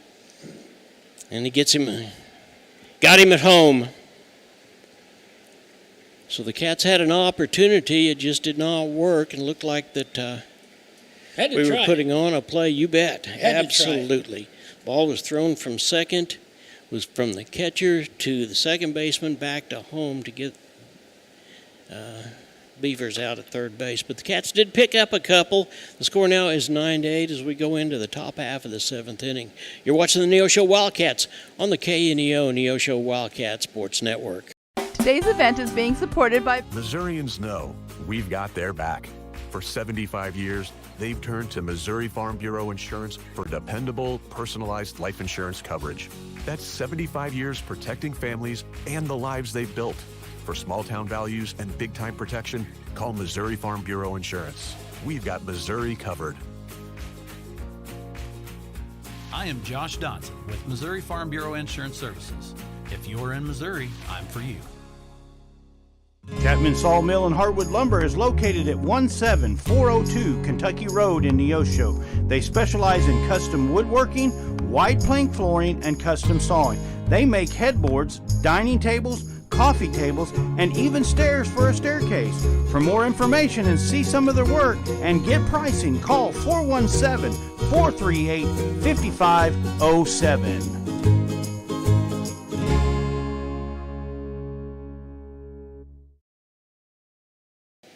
3, 2, 1, back. Welcome back. Here we are, getting ready to start off. Looks like... Is that Russell? No, that's going to be a pinch hitter. This is A. We apologize. Abe Lee? Lee's okay. last name. Okay, he steps in. And Wyatt Woodward steps into the mound. He relieved, and there's the first pitch. And it goes to the shortstop, and Gage fumbles it, and he gets on first base.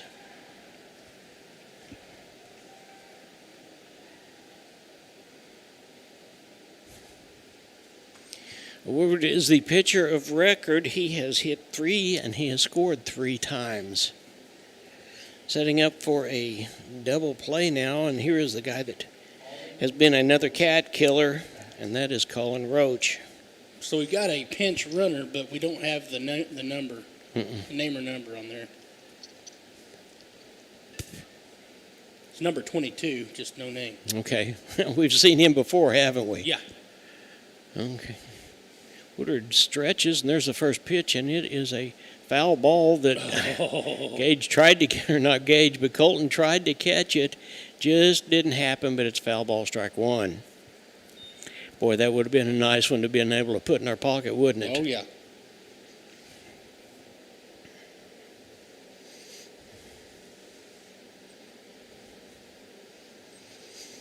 Roach, Julian, and Yates.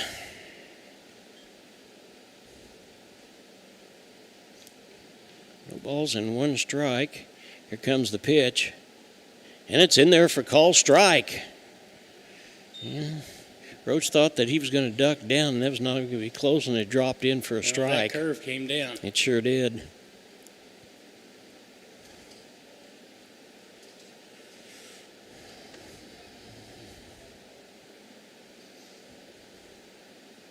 There's the next pitch, and got him, strike 3.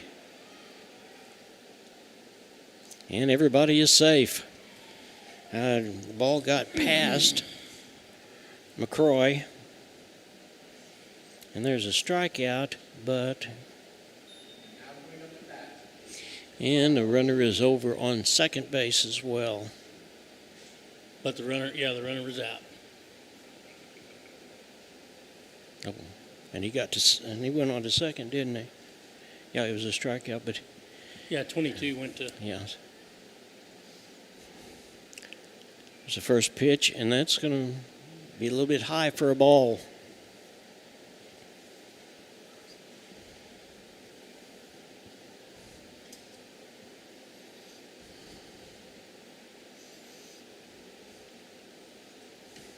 Kyle Julian to the plate. There's the next pitch, and that is low for ball 2. Stay tuned for the post-game show, which is brought to you by Arvest Bank. We'll talk to Coach Kilgore and see what his take on this ball game was. Right now the Cats are down by 1, but they'll have the last bat. We need an out right here. There's the next pitch, and that is high for a ball. So it's 3-0 to Julian, and walking him probably is not a bad deal, Matt. I mean, honestly, he has hit a single, a ground rule double, another single, and then he was hit by a pitch and came around and scored. There's the next pitch, and he walked. So the bases are loaded.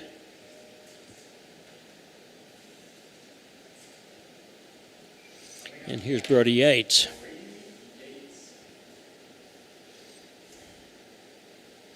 Yates has been hit by a pitch, struck out, flied out, and has walked. Was stranded at third base the last time up. Woodward looks around, looks at second base. Here comes his first pitch, and that's in there for call strike one. A little curveball just caught the outside corner, didn't it? Charlton is out there dancing around in right field, getting probably over close to right center a little bit. Here comes the next pitch, and that is low for a ball.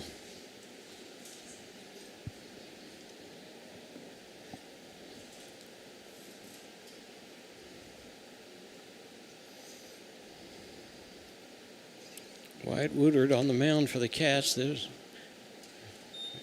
a curveball that does not curve, and that makes the count 2 balls and a strike. 1 out, top half of the 7th inning. Runners on first and second.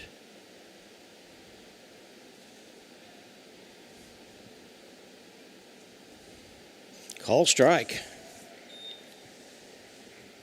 That makes the count 2-2.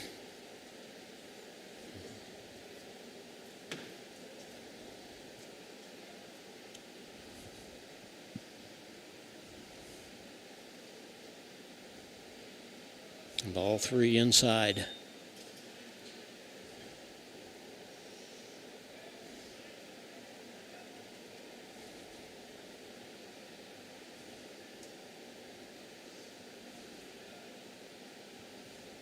And that's popped up, and it's going to be out of play, I believe. Yeah. Oh. Yeah. McCrory gave run for it, but there was something called a backstop between him and the ball.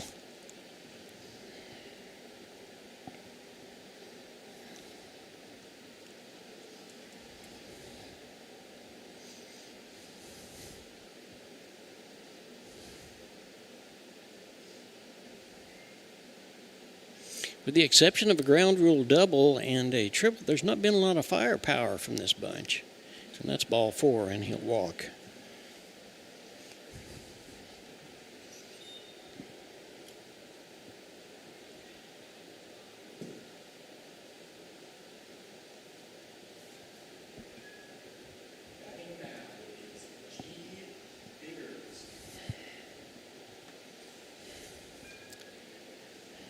There's a batter in place of Jackson.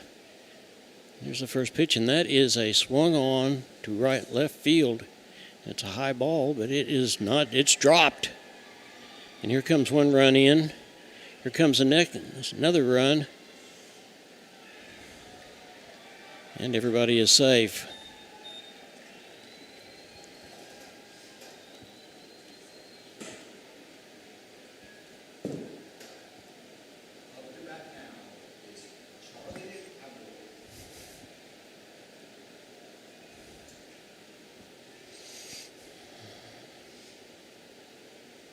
That was number 20. That is Biggers. Biggers. Biggers just had And to he hit. hit that ball, and he launched it, didn't he? Here's Yeah. Charlie Hubble, the pitcher. Score's now 11-8. It's the first pitch. It's in there for call strike 1.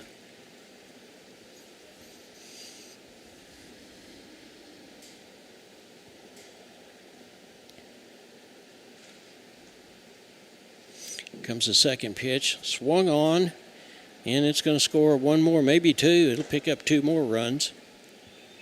And Hubble helps himself out with a double.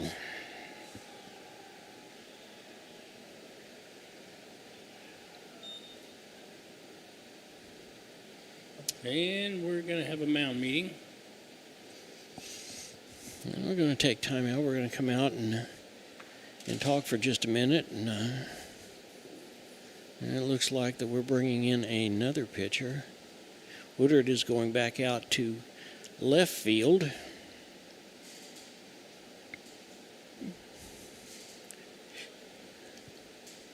And we'll see who the new pitcher is here in just a minute.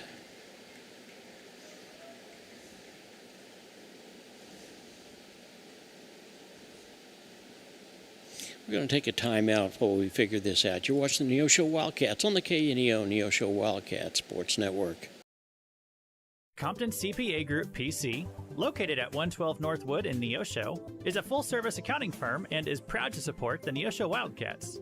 Compton CPA Group PC can assist you at every stage of your financial life and help you work toward your financial goals. From tax preparation to bookkeeping services, Compton CPA Group PC has you covered. For all your tax and business affairs, call 417-451-2932 or learn more at ComptonCPAGroup.com. Healthcare doesn't have to be complicated. At the Free Market Physician in Neosho, you pay just one affordable monthly fee, and that covers all the checkups and routine care you need. No insurance hassles, no surprise bills, just unlimited access to your doctor when you need them. Whether it's a quick visit, telemedicine, or ongoing care, you're covered. Find out how simple healthcare can be. Call 417-312-9499 or visit freemarketphysicians.com. That's 417-312-9499.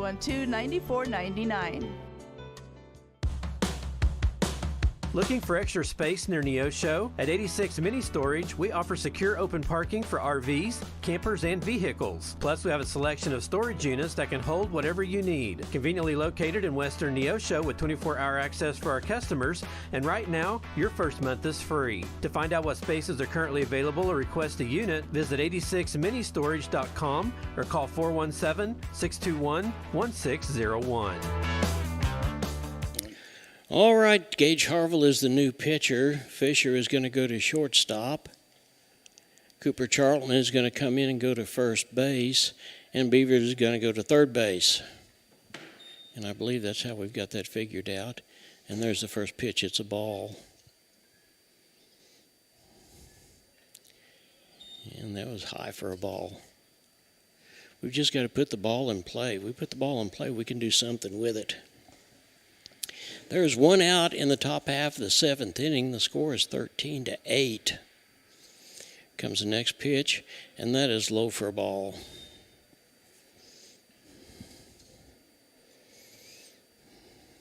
There's a runner over on second base, and that is the pitcher of record for Glendale.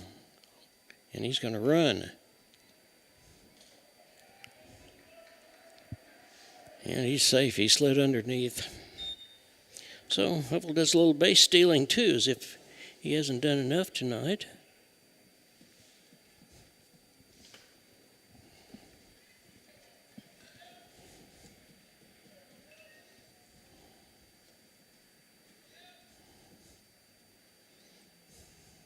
Huffle comes in with the next one, and that's ball 4. So whoever that is in place of Jackson is on first base. Here is Boletz.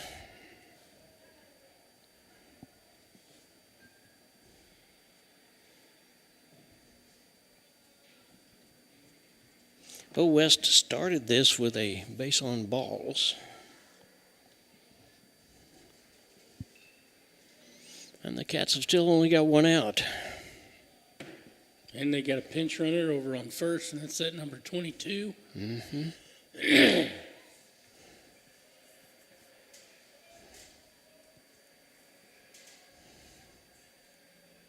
There's the first pitch, and that's in there for call strike 1.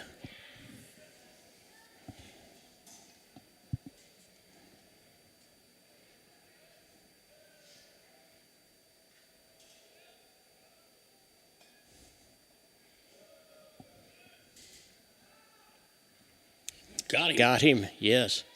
Nice plays. So the runner in an effort to get over, and that was Tooney. It was a pinch runner, actually, but we got him. So 22. And that is the second out. Runner on third base just stayed put. And that was Hubble. There's the next pitch, and it's called strike. So we've got a ball and 2 strikes on Bo West.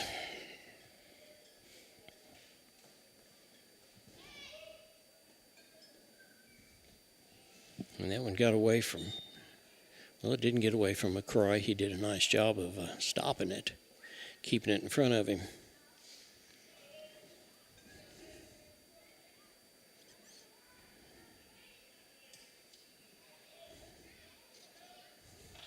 And there's a ball that is hit into left field, so another run comes across.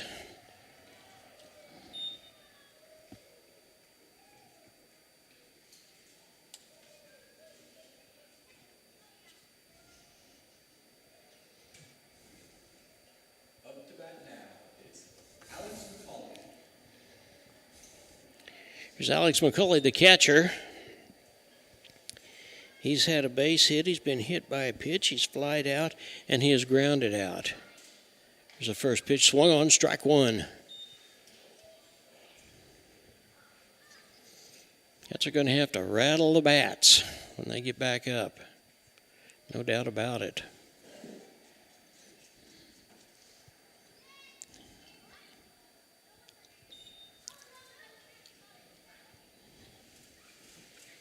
Gage Harville in relief about fourth time. 4 different pitchers have been in for the Cats since the beginning. They're swung on, strike 2.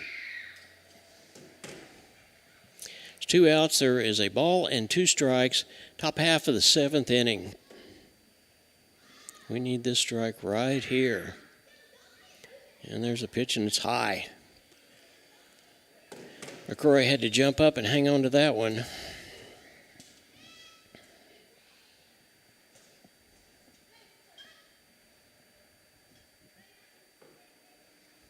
Here's the next pitch, and that is popped. It's out of play. And the count will remain 2-2, and we'll do it again.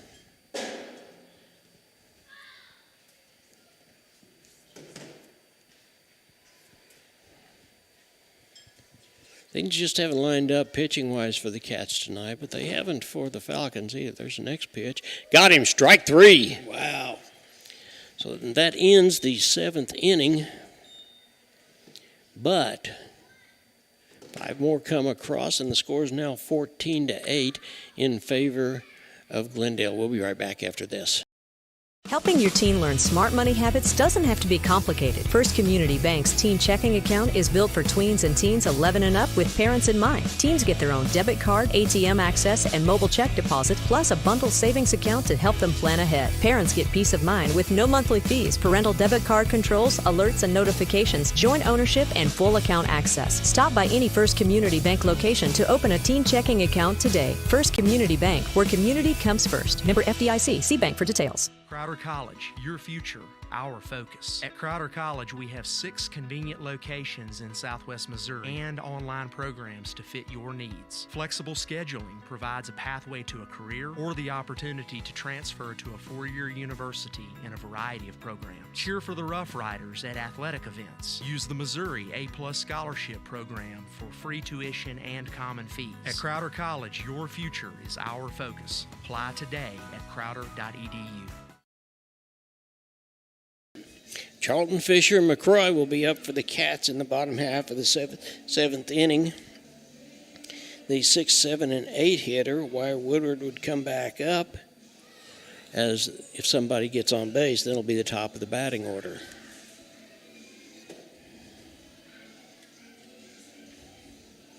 Charlie Hubble is still out on the mound. He's done a good job in relief in the last couple of innings for the Falcons. Cats have scored 1 in the 3rd, 5 in the 5th, and 2 in the 6th. But Glendale has scored none. 1-1, 2-0, 5-5.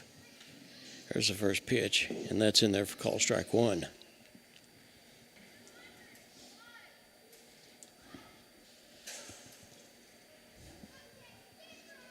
Comes the next pitch from Hubble, and that's swung on, fouled off by Charlton, who has moved in from right field to first base.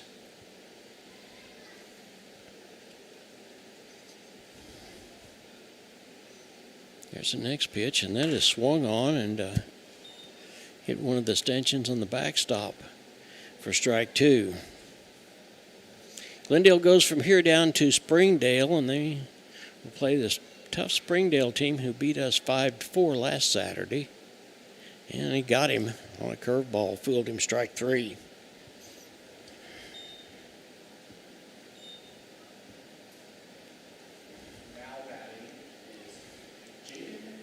Here's Jaden Fisher, who now is the shortstop of record.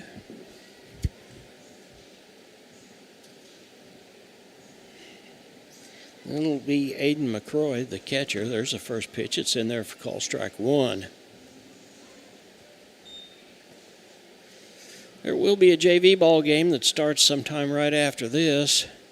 So come on out. There's plenty of time to support your Wildcats. Fisher looks at strike two.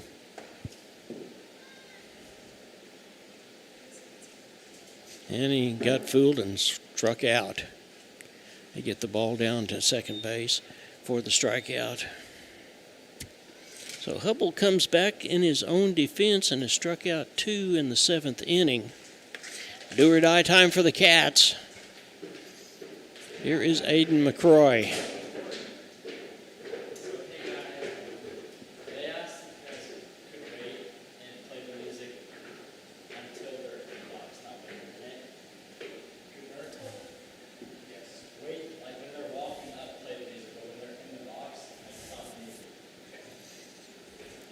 Here comes the first pitch to McCroy. It's in there for call strike one.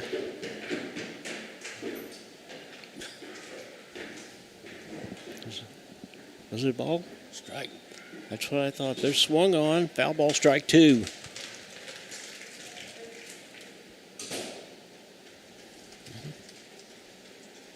That one's high for a ball.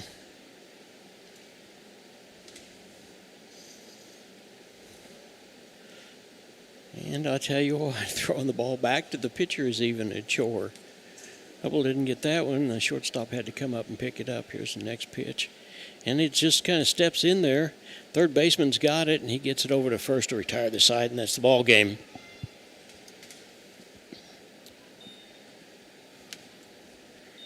So the ball game ends on a 5-3 put out. Cats lose a tough one, but I'm going to tell you something, Matt. I don't think either one of the coaches are going to be proud of the way this ball game came out.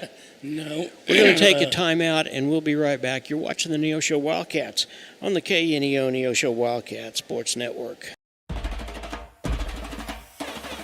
Today's sporting event is being made available for your family by Chris Wright of Dig Right Equipment Rental, located just off Highway 49 at the Carterville exit by Casey's. Open Monday through Friday and Saturdays till noon with rentals of outdoor construction equipment and even attachments for your machines. Chris Wright of Dig Right Equipment Rentals is a proud supporter of today's game. 417-317-4995.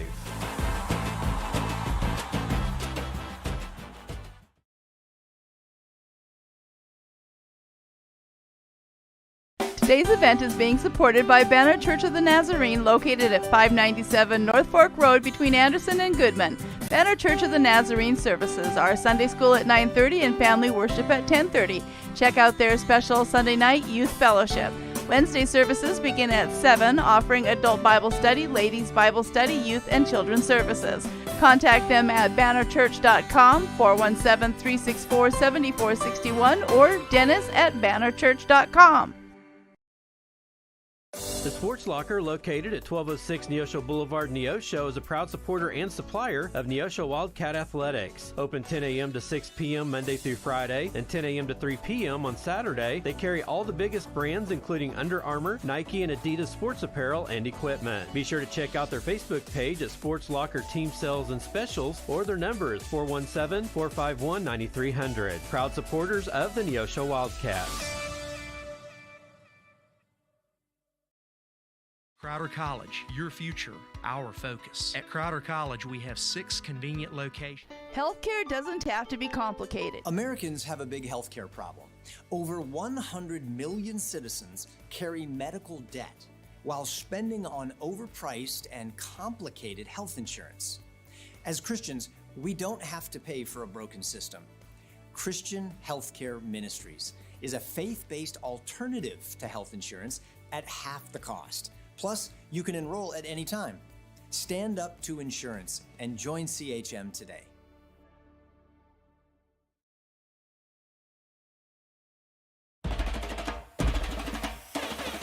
Today's sporting event is being made available for your family by Chris Wright of Dig Right Equipment Rental, located just off Highway 49 at the Carterville exit by Casey's. Open Monday through Friday and Saturdays till noon with rentals of outdoor construction equipment and even attachments for your machines. Chris Wright of Dig Right Equipment Rentals is a proud supporter of today's game. 417-317-4995.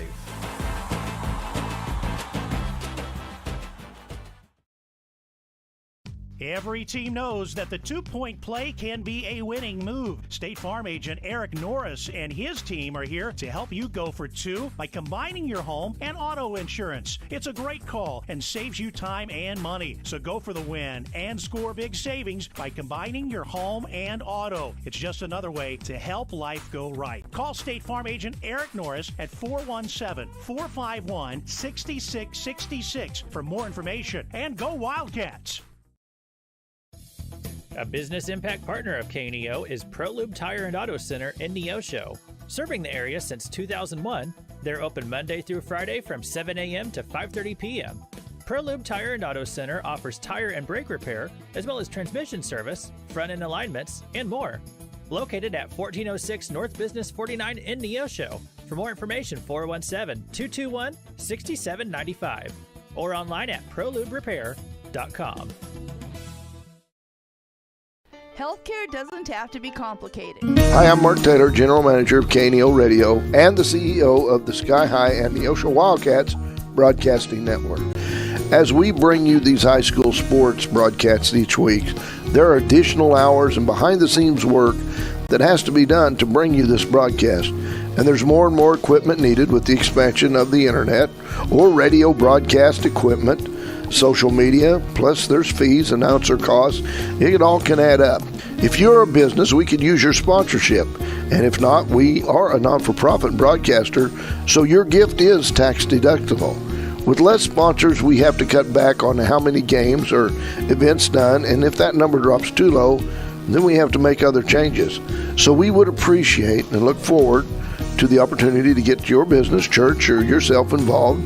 Contact us to find out more by calling 417-451-5636 or go to kneo.org and contact us there. We will follow up. I learn best by doing. I enjoy helping others. I want to leave my mark. Here, I discovered what I can do and who I can become. What begins on this campus moves into studios, hospitals, and communities around the globe. This is Missouri Southern State University. Explore boldly. Care deeply. Impact globally. One expanded mission built with lion pride. At Calvary Neosho, we aren't your grandmother's church, because she lives in Akron, Ohio, and that would be a terribly long commute for church. But if she did live in Neosho, we at Calvary would be delighted to have her come visit us. And since you live here, we would definitely like you to come visit us. Then, when your Nana comes to visit for Christmas, you can bring her to church and introduce us to her. We're sure she is a delightful lady. You can find us at Facebook/Calvary Neosho, or join us in person at 3650 Oak Ridge Extension. We gather for worship Sundays at 10:30 a.m. Calvary Neosho. Not your grandma's church, but we'd sure like to meet her. Welcome back to the post-game show. The post-game show is being brought to you by Arvest Bank. At Arvest Bank, we believe in the power of serving others, from small business to agriculture. Whether you're looking for someone to help manage your mortgage or an expert in wealth management, we got you covered. You deserve a financial partner who cares and wants to help you reach your financial goal. Arvest Bank, proud to call Neosho home. Well, this one's in the books, and the Cats now go to 10-5, and Glendale goes to 12-5. It was probably not the prettiest game in the world. The Cats had 5 hits. They were issued 4 walks. There were 2 hit batters on top of that. The guy that carried the mail for the Cats was Wyatt Woodward. He played in the outfield, and then he came back in and did some pitching and got us out of some real jams. For the Glendale Falcons, they had 7 hits. We had 3 hits batsmen, and we issued 5 walks, and that's just about what it was. Cats brought in several different pitchers along the way, and then Falcons did too until they finally found one, and it just didn't work for the Cats tonight. Cats will go to Springfield to Kickapoo on Tuesday night, and then they'll be right back here against Ozark on Thursday night. Glendale turns around and they go to Springdale, and they'll play there on Saturday, and then they'll be right back in the COC. And Matt, the Cats dropped another tough one in the COC. We've gotten beat by Waynesville, and now we've been beat by Glendale. But I tell you what, for two teams that are as high-powered as these ball clubs this was not necessarily the ball game we thought it was going to be, is it? No. It started out pretty quick. We got to the first 5 innings there pretty quick, and then it became who can we put in to pitch a strike on both sides of the ball, both teams. And so it wasn't just the Cats, it was Glendale as well.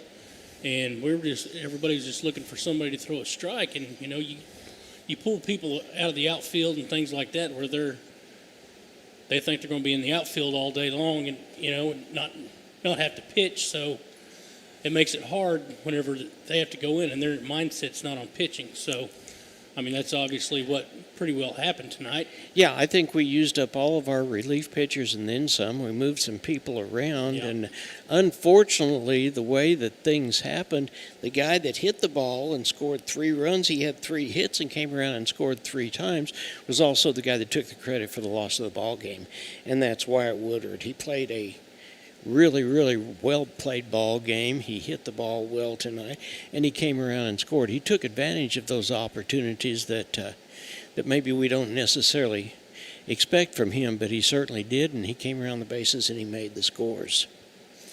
We are going to leave it here right now. We will be back here next Thursday night, and Ozark comes to town. Final score once again was 14-8 in favor of Glendale. So till we see you again next Thursday night, this is Matt and John saying, Go Cats!